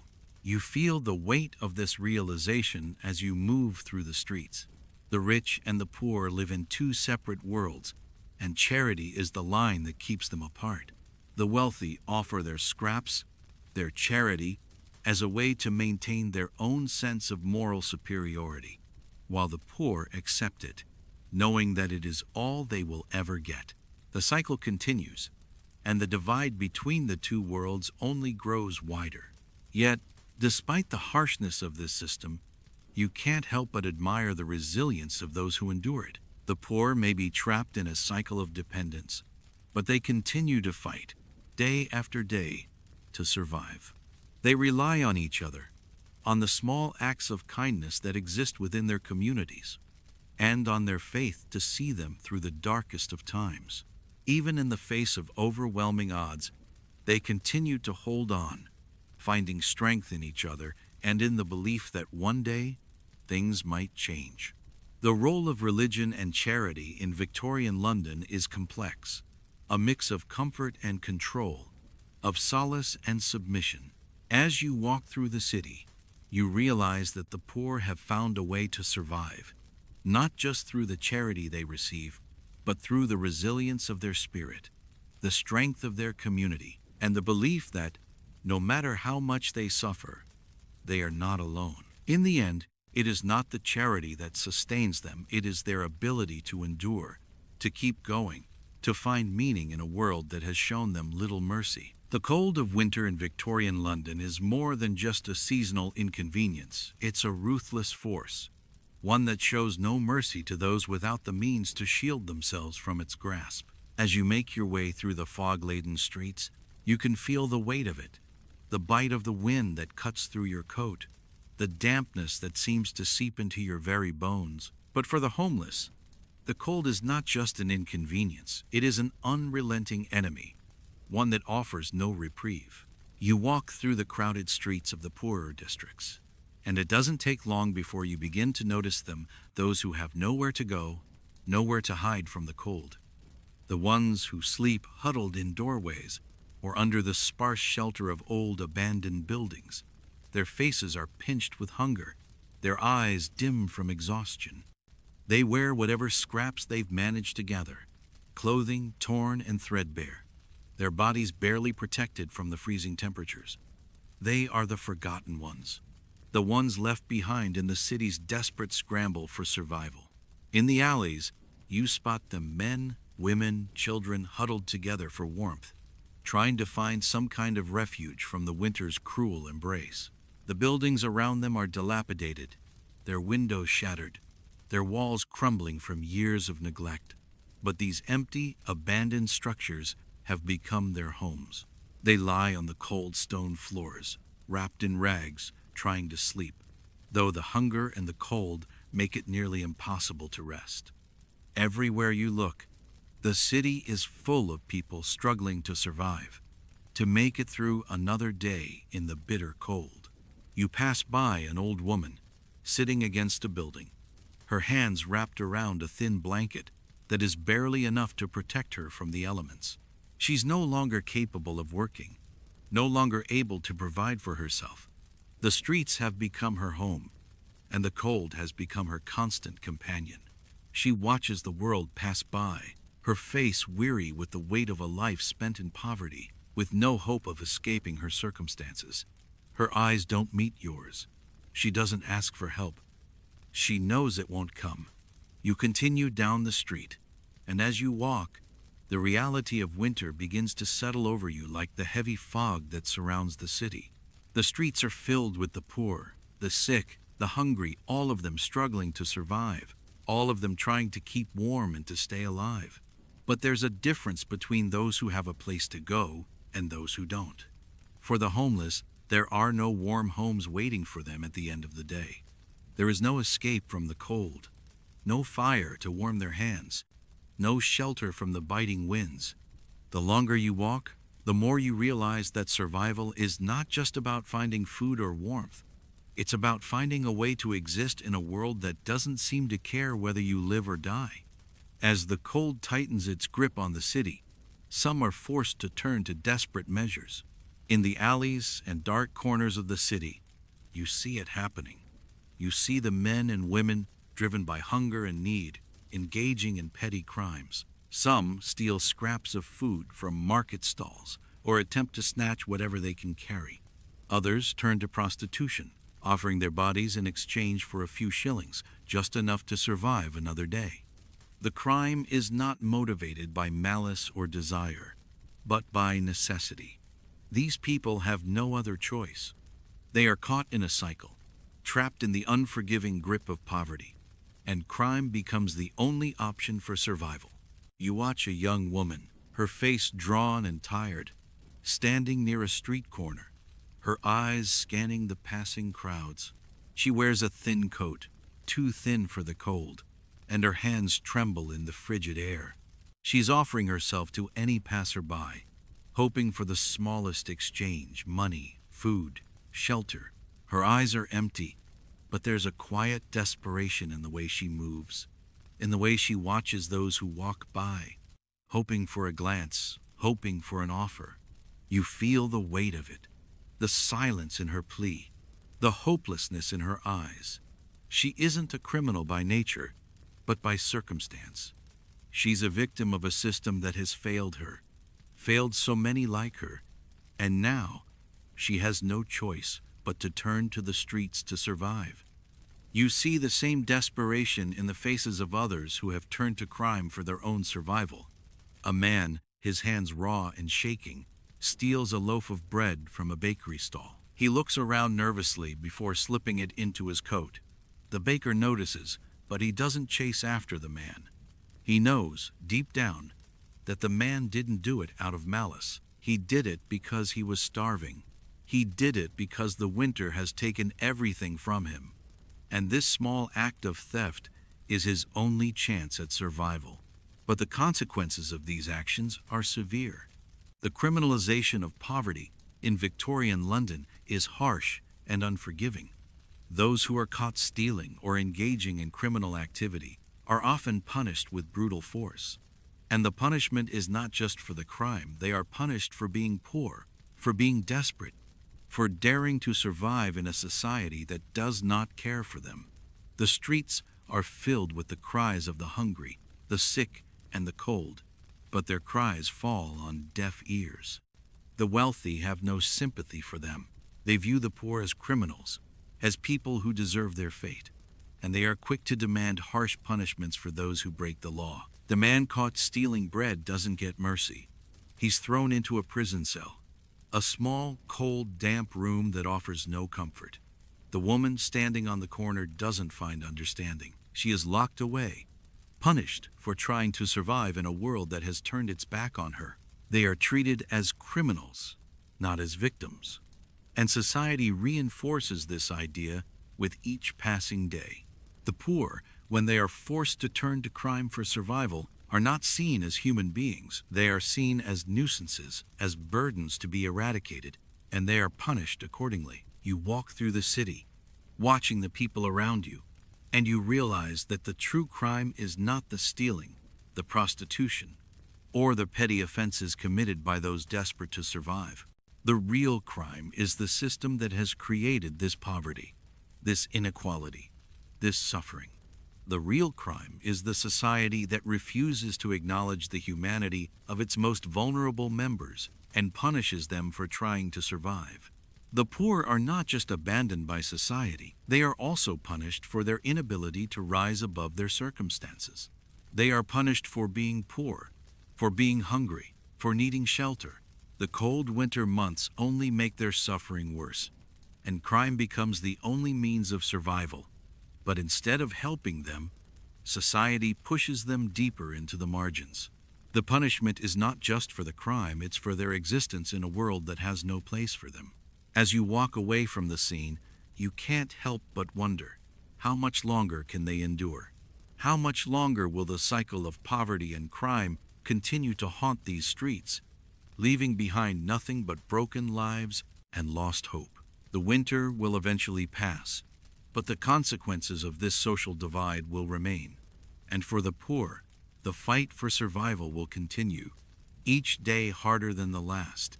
In this world, the poor are left to fend for themselves, forced to survive in the shadows of the city, while the wealthy remain insulated, untouched by the suffering that surrounds them. The cold of winter is just the beginning.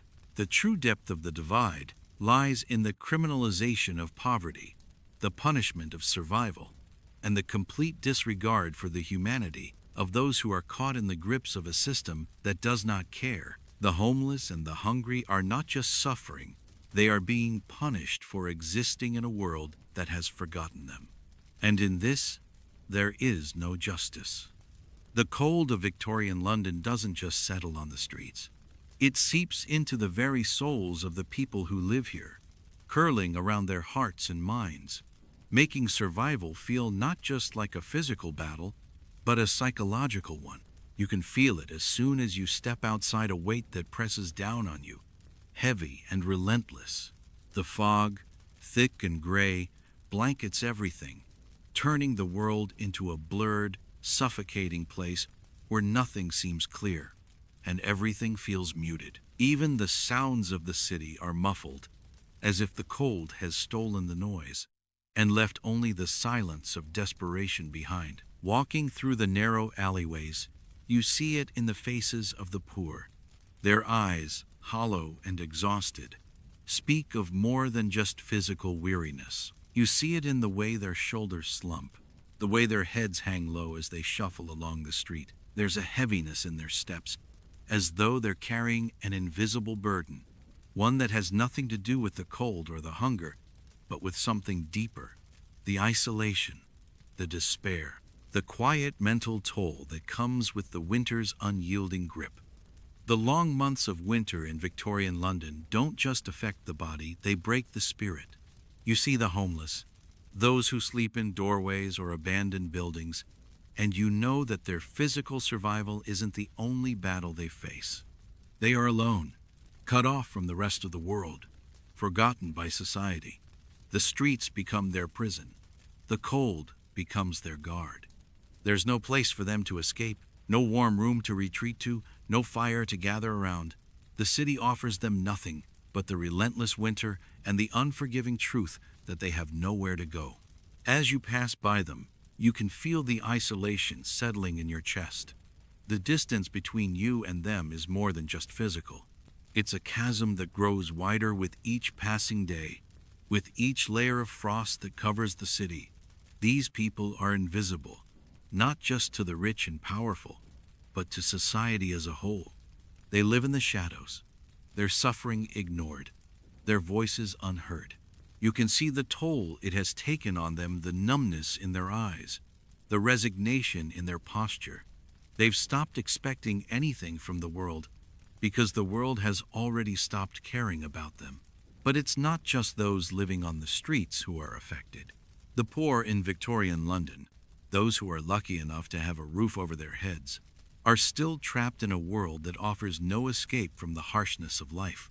In overcrowded homes, families huddle together in small rooms, trying to stay warm, trying to get by.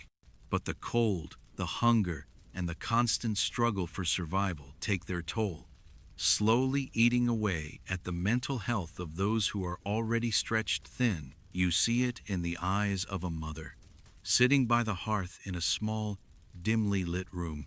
Her children are huddled around her, trying to find warmth, but there's nothing left in the fire to give. The room is cold, damp, and as she looks at them, you can see the weight of despair in her face.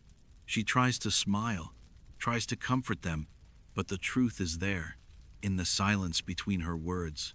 She has nothing to offer them, not warmth, not food, not hope. She is as much a prisoner to the winter as they are, and the cold cuts deeper than just her skin. It cuts into her soul, into her ability to care for them, to protect them. She is fighting not just to keep them alive, but to keep them from falling into the same despair that has already claimed so many around her. The mental health strain of winter in London is immense. People are not just struggling with the cold, they are struggling with the emotional and psychological toll of living in a world that has little mercy for them. The constant exposure to death, to disease, to the harshness of life wears them down, piece by piece. It's a slow, quiet destruction. You can see it in the way people look at each other, the way they interact with their children, the way they go through their days with a quiet resignation that speaks volumes about how much they've already lost. As you continue your walk through the streets, you pass a man leaning against a wall, his face pale and gaunt from hunger. He doesn't speak as you walk by, doesn't look up at you. His shoulders are hunched, his body trembling from the cold. But it's the emptiness in his eyes that strikes you the most. He has given up. He has lost the will to fight against a world that has never given him a fair chance. The winter has taken more than just his warmth. It has taken his spirit, his hope, his reason to keep going. But even in the face of such overwhelming hardship, there is a strange resilience in the people you see on the streets. They may be isolated, they may be struggling, but they continue to survive. Day after day, they lean on each other, share what little they have, and find comfort in the small moments of connection that still exist between them. There is a community here, a silent understanding that they are all in this together. It's a community built on survival, on enduring the worst that the world can throw at them. You see a group of women gathered together in a small alleyway, their heads bent low as they share what little they have, some stale bread, a bit of cheese, a cup of warm tea. They don't speak much, but there is a bond between them, a quiet solidarity that you can feel even from where you stand. The world may be cold and unforgiving, but in this small corner of the city, they have each other. They share stories, they share warmth, they share what little they can, because in this life, it is the only thing that can be shared. It's a small comfort, but in a world as harsh as theirs, it's enough to keep them going. You realize then that, despite the isolation, despite the despair, there is still something that binds these people together, something stronger than the cold, something more enduring than the hunger or the disease that plagues them. It's the will to survive, the drive to keep going, to make it through another day, even when everything seems lost. It's the resilience of the human spirit, the quiet strength that emerges when all else seems to fail. But even as you watch these moments of connection, you cannot ignore the toll the winter has taken on them, on their minds, on their hearts. The isolation is not just physical, it is emotional. It is the feeling of being abandoned by the world, of being left to fend for yourself in a city that seems to have forgotten you. For the poor in Victorian London, winter is not just a season, it's a test of endurance, a battle not just for survival, but for their own sense of self. And in the end, many of them will be left broken, their minds and bodies worn thin by a world that has never shown them any mercy. The isolation, the despair, the endless struggle to survive it all adds up to something more than just a season of cold. For the poor in London, winter is a season of psychological torment, a time when their very spirits are worn down by the unrelenting harshness of their lives. They fight not just against the cold, but against the feeling that they are invisible, that their suffering doesn't matter to anyone else. The psychological toll of winter in Victorian London is immense. and the scars it leaves on the poor last long after the last frost has melted. But despite it all, the people you see on the streets continue to endure. They find strength in each other, in their shared suffering, in their ability to hold on even when everything around them is falling apart. They continue to survive, day by day, hour by hour, because that is all they can do. And as you watch them, you can't help but wonder, how long can they keep going? How long can anyone keep going when the world is so cold, so indifferent, so filled with despair? As you walk through the streets of Victorian London, the chill of winter presses into you, sinking into your bones. The city is heavy with the weight of the seasoned buildings wrapped in frost, their windows shuttered tightly against the bitter cold. People move with purpose, heads down, bodies wrapped in as many layers as they can manage, their breath forming little clouds in the frigid air. The fog lingers like an old familiar friend, adding an eerie stillness to the streets. But amidst all this, it's the women you notice most, the ones who carry the weight of survival on their shoulders, making sacrifices for their families as the winter seems to close in around them. You stop for a moment, watching a woman as she huddles in a doorway, the cold wind pushing against her, her face flushed with the effort of keeping her children warm. The child in her arms is small, no older than 3, and wrapped in a blanket that looks barely enough to protect him from the chill. The mother looks worn, her face tired from days spent trying to provide for her family. And yet there is a quiet determination in her eyes. She presses her child close, trying to shield him from the cold as she watches the people pass by, hoping for a moment of kindness, for a glance, for something, anything, to offer relief. This is the reality for many women in Victorian London, the unspoken heroes of their families, the ones who must find ways to survive even when everything seems stacked against them. They don't have the luxury of complaining. They simply endure. Each day, they wake up and face the cold, the hunger, the uncertainty, all for the sake of their families. The men work, yes, but it's the women who often bear the emotional and physical burden of keeping everything together. It is the women who keep the fire going, who ensure that the children are fed, who scrape together the little they can find to make it through another day. You see another woman, older than the first, her hands rough and calloused from years of hard work. She stands in front of a small shop, a bundle of firewood on her back. She looks at the ground, but there's something in her posture that speaks of resilience. It's the same posture that you've seen in so many women, the weight of years, the burden of caring for a family, but still standing tall, still carrying on. She has no choice. She looks down at the small coin she holds in her hand, and with it, she will buy what little food she can. For her, that small amount of money is everything. It is the difference between feeding her children tonight or going to bed with nothing. She is no stranger to sacrifice. She knows that each meal she provides comes at the cost of something else. Maybe it's her own warmth. Maybe it's her own comfort. Maybe it's her own peace of mind. There's always something given up, but she continues, because there is no other choice. She walks slowly, deliberately, her steps heavy, with the knowledge of what's at stake. Her children depend on her, and she will not fail them. The emotional burden on mothers during these harsh winter months is almost too much to bear. You can see it in the lines of their faces, the weariness in their eyes, the way their bodies move with the tiredness of someone who has given everything. These women don't just fight against the cold, they fight against despair. They fight against the overwhelming weight of poverty, against the ever-present knowledge that no matter how hard they try, they can never seem to do enough. They give and give, but there is always more to be done, always more to provide, always more to sacrifice. And through it all, they keep going.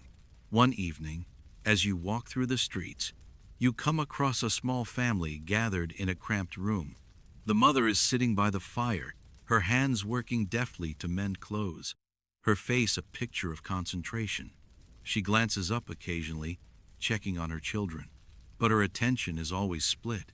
The father, exhausted from his day's labor, lies on the floor, trying to sleep. The children huddle close, their bodies wrapped in whatever blankets they have. The fire is small, but it's enough to keep the cold at bay for a little while.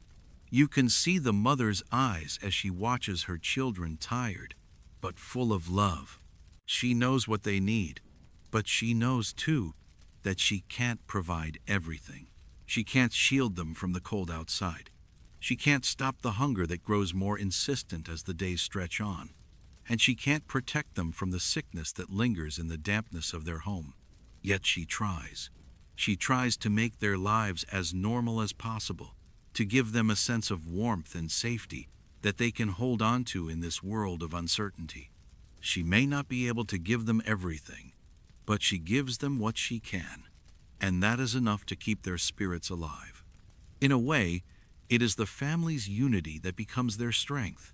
Despite the struggles, despite the harshness of winter, they find ways to come together. They share what little they have. Food, warmth, and love. It's not much, but it's enough. The family, despite the overwhelming obstacles they face, holds each other up. The mother, despite the emotional toll of it all, is the pillar that keeps them standing. There is a quiet strength in these families, an unspoken bond that holds them together. It's a bond forged in suffering, in shared struggle, and in the unwavering love they have for one another. They may not have much, but they have each other, and that makes all the difference. The winter may be harsh, the cold unrelenting, but as long as they have each other, they continue to fight. And even though the world around them seems cold and indifferent, these families find small moments of joy, a shared meal, a warm laugh, a touch of comfort after a long day of struggle. These small acts of love and care become the threads that weave them together, the things that keep their spirits from breaking. You see it in the way they hold each other close, the way they comfort one another, the way they find solace in their shared suffering. They may not have warmth in the world around them, but they create warmth in their hearts, in their homes, and in their bonds. You can't help but marvel at the resilience of the women you see in the streets, in the homes, in the alleys of Victorian London. They endure day after day, their strength fueled by love, by a sense of duty, and by the quiet knowledge that their families depend on them. They sacrifice everything to ensure that their children are fed, that they are warm, that they are safe. They are the unsung heroes of this cold, unforgiving world. Their struggles often invisible to those who have the luxury of comfort. The mothers and families of Victorian London teach you something important. In a world that offers little, they offer everything. In a world that demands so much, they give more than anyone should ever have to. They fight against the cold, the hunger, and the despair. And they do so with grace, with love, and with a fierce determination that nothing, no winter, no hardship can ever take away. And in that struggle, they are the true testament to the strength of the human spirit. As you continue to walk through the city, the weight of their resilience lingers with you. You realize that despite the cold, despite the hunger, and despite the hardships, the women and families of Victorian London have found a way to survive. It is through each other, through their sacrifices, their love, and their unity, that they endure the unrelenting challenges of this harsh winter. And in that, there is something beautiful, something unbreakable, that makes all the struggle worth it. The streets of Victorian London are heavy with the weight of winter, and you can feel it as you walk through the crowded, fog-choked alleys. The cold presses against your skin, the biting wind making every step feel heavier than the last. The poor, huddled together in their threadbare coats, seem to blend into the fog, their faces pale and drawn from hunger and exhaustion. You walk past them, a mere observer, and yet the unease in your chest grows as you notice the way they move. They move as though they know they are invisible, as though they are both seen and unseen at the same time.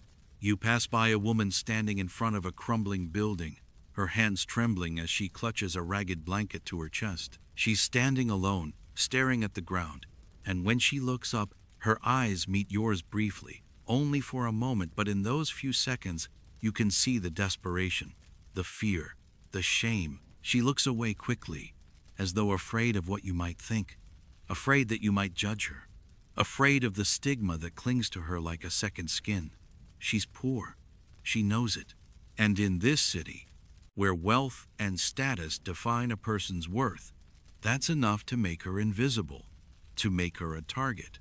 Poverty, in Victorian London, is more than just a lack of money. It is a moral failing. The wealthy have long been taught to view the poor not as unfortunate victims of circumstance, but as morally inferior, as people who are somehow to blame for their own suffering. This societal belief is deeply ingrained in the culture of the time, and it shapes the way the poor are treated, the way they are viewed, and the way they are made to feel about themselves. It's as if their poverty is not just a condition to be alleviated, it's a reflection of their worth as people. If you are poor, then you are somehow lazy, immoral, and undeserving of the basic kindnesses that others receive. You see this belief reflected in the way the poor are spoken about, the way they are referred to in whispers.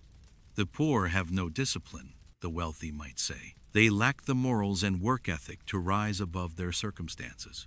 You hear it in the judgmental glances exchanged between the upper classes as they pass the working class districts. The poor, they say, are lazy. They're indulgent. They waste their money on drink and vice, never saving for the future, never working hard enough to escape their lot. And so, when winter comes, and the cold and hunger take hold of those already struggling, there is little sympathy to be found. To the rich, the poor are responsible for their suffering. They have earned their misery.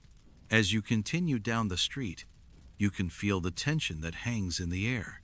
The cold is one thing. The cold can be endured, can be fought against, but it is the shame of poverty, the weight of the moral judgment that feels like an even greater burden. The poor don't just have to survive the physical toll of winter, they have to survive the social stigma that comes with being poor. They have to endure the shame of not measuring up to society's impossible standards, the guilt of being seen as less than. And that shame doesn't just linger, it festers. It keeps them from asking for help, from reaching out to others, for fear of being looked down upon, of being scorned, of being seen as weak. You notice a man standing in line outside a soup kitchen, his face gaunt, his clothes ragged and torn from the constant struggle to keep warm. He's holding a small, empty bowl in his hands, his fingers frozen to the edges of the metal. The line is long, and the cold only makes it harder to wait. But you see the hesitation in his posture. He doesn't want to be there. He doesn't want to ask for charity. He knows that charity will be offered with a glance of pity, with an unspoken judgment that he doesn't deserve help, that he is beneath the people standing behind the counter. The shame of his poverty holds him back, his pride making it difficult for him to take what little is offered. But hunger and cold have a way of breaking down even the strongest of pride. As the line moves forward, the man's grip on the bowl tightens, and he steps up to receive the meager portion of soup. His eyes are cast downward, and he doesn't speak. He doesn't want to be seen, to be acknowledged. The act of taking charity, of admitting that he needs it, is enough to strip him of his dignity. The soup is handed to him, a small cup of thin, watery broth. But to him, it feels like so much more. It feels like a reminder of everything he has lost. It feels like a reminder that he is, in the eyes of the world, worthless. The rich, on the other hand, have no need for charity. They can afford to stay warm, to eat well, to keep their homes protected from the harshness of winter. Their lives are insulated from the cold that ravages the poor. They are sheltered not just by their wealth, but by the belief that they are morally superior, that their good fortune is the result of their virtue. their hard work. They don't see the poor as people struggling against the cold. They see them as people who have failed in some way, who haven't worked hard enough, who haven't made the right choices. The idea that they too might be vulnerable, that they too might fall prey to the cruelty of the world, is almost unthinkable. You walk deeper into the city, and as you pass through the wealthy districts, you see how different the world is for them. The streets are lit, the buildings grand and warm, their windows glowing with light. The rich go about their days in furs and fine coats, impervious to the cold that has ravaged the lives of the poor. They do not see the suffering that exists just a few blocks away. They do not know, or do not care, that families are living in cramped, damp rooms, struggling to keep warm and to feed their children. To them, the poor are a distant problem, one that can be ignored, one that is easily dismissed. In fact, the wealthy are encouraged to distance themselves from the poor. Society teaches them to see the poor as beneath them, as unworthy of empathy or support. To give to the poor is seen not as an act of kindness, but as an act of charity that reinforces the status quo. The poor remain in their place, dependent on the charity of the rich, forever trapped in a cycle of suffering that is accepted, even expected, by society. And so, as the winter deepens and the cold takes its toll, the poor are left to suffer in silence, their dignity eroded by the constant reminder that they are not worthy of help, that they are nothing more than a burden to be managed. In this world, poverty is a crime in itself. To be poor is to be morally deficient, to be somehow flawed. It is a social crime that cannot be erased, no matter how hard you try. And as the cold settles over the city, you can feel the weight of that judgment, the heaviness of the stigma that surrounds the poor. They are not just struggling to survive, they are struggling to be seen as human beings, to be seen as worthy of the same compassion, the same dignity that others take for granted. But even in the face of this harsh judgment, there are moments of defiance. The poor do not accept the narrative that society has imposed upon them. They continue to survive, to find ways to endure, to fight against the judgment that seeks to define them. They do it quietly, with resilience, with an understanding that they are more than the circumstances they were born into. They do it by caring for each other, by sharing what little they have, and by finding strength in community. The shame of poverty may linger, but it does not define them. They are not failures. They are survivors. And as the winter rages on, they continue to endure, not because of the charity offered by the rich, but because of their own will to live, their own strength to survive. And in that, there is a quiet rebellion, one that the rich will never see, but one that the poor carry with them every day. The biting winter winds of Victorian London can feel like they're driving the very spirit from the city, making each step a struggle against both the elements and the weight of the world's indifference. You can feel the cold as it presses in, curling itself around the corners of buildings, creeping into the narrow alleyways, and sinking deep into the bones of the people who call this place home. The fog, thick and all-encompassing, cloaks the streets, turning every corner into a shadowed, indistinct space. It's as though the very city has been swallowed by winter, and those living in its depths are left to survive as best they can. But amid the suffocating cold and relentless gray, there's something stirring, something that can't be quite extinguished. If you stop and listen closely, you can hear it in the quiet whispers that pass between neighbors, in the hurried footsteps of someone carrying food or firewood to a family in need, in the faint murmur of a shared laugh, or the soft, careful words of encouragement. It's a flicker of something that remains even in the face of such hardship: resilience. It's in the air, like a quiet force that refuses to let the cold crush it entirely. As you move through the crowded streets of the working-class districts, you can't help but notice how, despite the terrible conditions, families have found ways to endure. The homes they live in are cold, damp, and often overcrowded, but they've learned to make do. They bundle themselves together, not just for warmth, but for the comfort of each other's presence. There's a strength in this closeness, a bond that grows stronger with each passing day of struggle.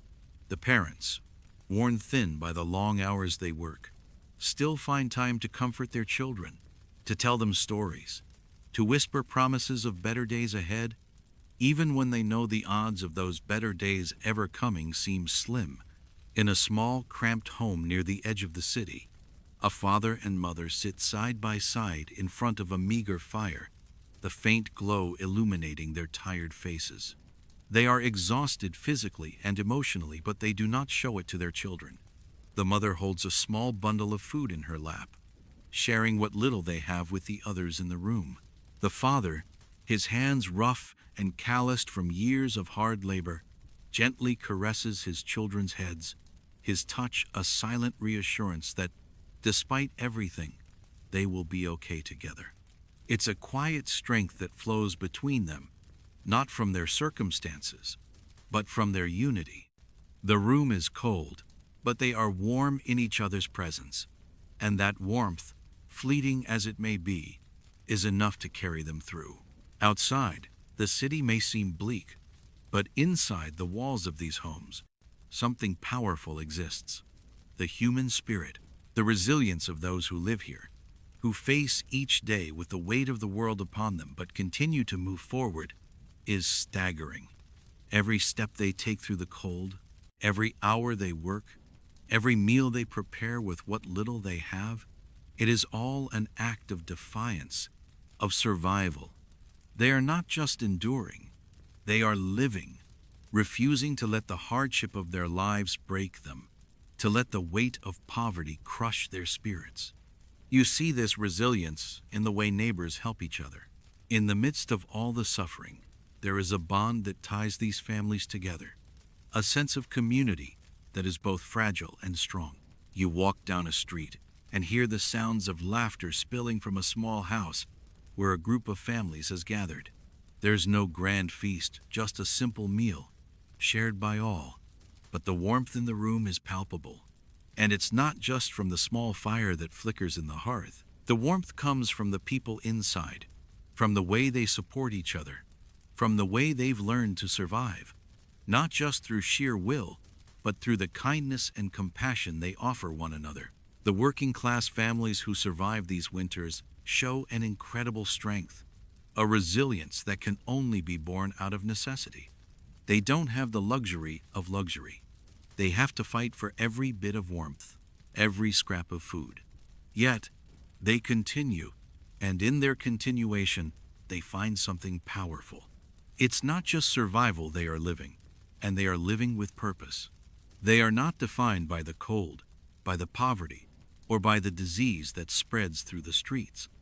They are defined by their ability to endure, to stand together, and to keep going even when it seems like the world around them has forgotten them. You see it in the eyes of a mother who, after a long day of work, returns home to find her children huddled together in the cold. She doesn't collapse from exhaustion. She straightens herself, focuses on what needs to be done. She lights the fire, gathers the children, and comforts them with a story. And though the warmth from the fire is short-lived, and the food is sparse, there is something in her voice that calms them. There is something in the way she holds them, in the way she looks at them, that reassures them that they are not alone. They are, in this moment, safe. They are together, and that is enough. But this resilience, while beautiful, is not without its cost. The mental and emotional toll of winter, of surviving in a world that seems indifferent to your suffering, weighs heavily on these families. There are nights when the cold seems unbearable, when the hunger seems too great, when the fear of disease or death lingers in the corners of the room like a shadow that refuses to leave. But even in those moments, when it seems like the weight of the world is too much to bear, these families find ways to support each other. They hold on to each other. They share what little they have, and they keep going. It's in the small things, the shared laughter, the whispered words of comfort, the willingness to help a neighbor, to offer whatever food or warmth they have, that the true strength of the human spirit shines. The world outside may be cold, indifferent, and unkind, but inside these homes, inside these hearts, there is warmth. It is the warmth of love, of community, of the unbreakable bond that holds these families together. As you walk through the streets of Victorian London, you realize that the winter, for all its hardships, has also revealed something extraordinary: the strength of the human spirit, the poor, the working class, those who are struggling to survive. They are not just surviving, they are thriving in their own way. They are finding ways to endure, to support one another, and to keep hope alive in a world that has given them so little. Their strength is not defined by the wealth they lack, but by the love they give, by the bonds they form, by the resilience that exists in every action, no matter how small. Hope, it seems, is not something that can be taken away by the cold or the hunger. It's something that lives inside each person, inside each family, inside each community. It's something that can't be extinguished, no matter how hard the world tries to stamp it out. And in the face of winter's cruelty, it is this hope, this resilience, that becomes the most powerful force of all. The working class families of Victorian London may have been the ones who suffered the most, but they were also the ones who showed the most strength. Their lives were defined not by the hardships they faced, but by their ability to endure them, to rise above them, and to keep going, no matter what. And in this, they were more than just survivors. They were a testament to the indomitable will of the human spirit, a reminder that even in the darkest of times, there is always hope, always love, and always the strength to carry on. As you stand there, taking in the weight of the winter scene around you, it's impossible not to feel the depth of what the poor of Victorian London endured. The cold presses in like a relentless tide, gnawing at everything it touches. But it's not just the physical frost that makes this winter so brutal. It's the invisible cold, the isolation, the despair, the endless battle for survival that really threatens to break the human spirit. The poor in this city aren't just fighting against the bitter chill of the season. They are fighting against a system that has left them to fend for themselves, to scrape by in whatever way they can. As you walk past the crowds of people huddling in doorways, carrying the weight of hunger, illness, and fear, you feel the strain of it all, the emotional toll, the psychological weight that the winter has laid upon them. It's clear that the cold of winter is just the surface of their suffering. It's a suffering that runs deeper into the very core of who they are, into the way they live, the way they survive. The poor don't just battle the elements, they battle a world that has turned its back on them, that has cast them aside in favor of the wealthy few who live insulated from the suffering of the streets. For them, the winter is not a season of quiet reflection or rest. It is a time of relentless struggle, of making do with whatever they can find, of holding on to whatever small hope they have left. The streets of London tell the story of this struggle, the daily fight to survive against forces that seem impossible to overcome. Yet, in all of this, something remarkable remains. It is the resilience of the human spirit, the quiet strength that refuses to be extinguished by the weight of poverty, cold, and hunger. Even in the harshest of conditions, the people of Victorian London continue to endure, continue to fight, continue to find ways to survive, even when it seems that everything is stacked against them. And that is the lesson that history offers us: the resilience, the will to survive against all odds. The struggles of the poor in Victorian London are not just a story of suffering. They are a story of endurance, of human spirit, of love, and of strength. These people may have lived in squalor, may have fought against hunger and disease, but they also lived with a sense of purpose. They lived with the knowledge that survival was not just about enduring the cold or filling the belly. It was about the bonds they created, the love they gave, and the hope that they clung to, even in the darkest of times. As you reflect on their struggles, you begin to see history in a different light. It is not just a collection of dates and events, not just the story of kings and queens or the rise and fall of empires.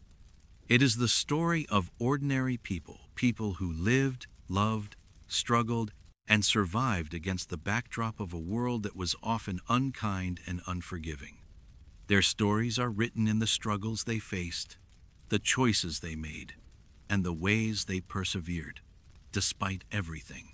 In the face of winter's cruelty, their resilience stands as a testament to the strength of the human spirit. The cold may have claimed many lives, but it never claimed their will to live, their desire to keep going. They found ways to endure, even in the harshest of circumstances.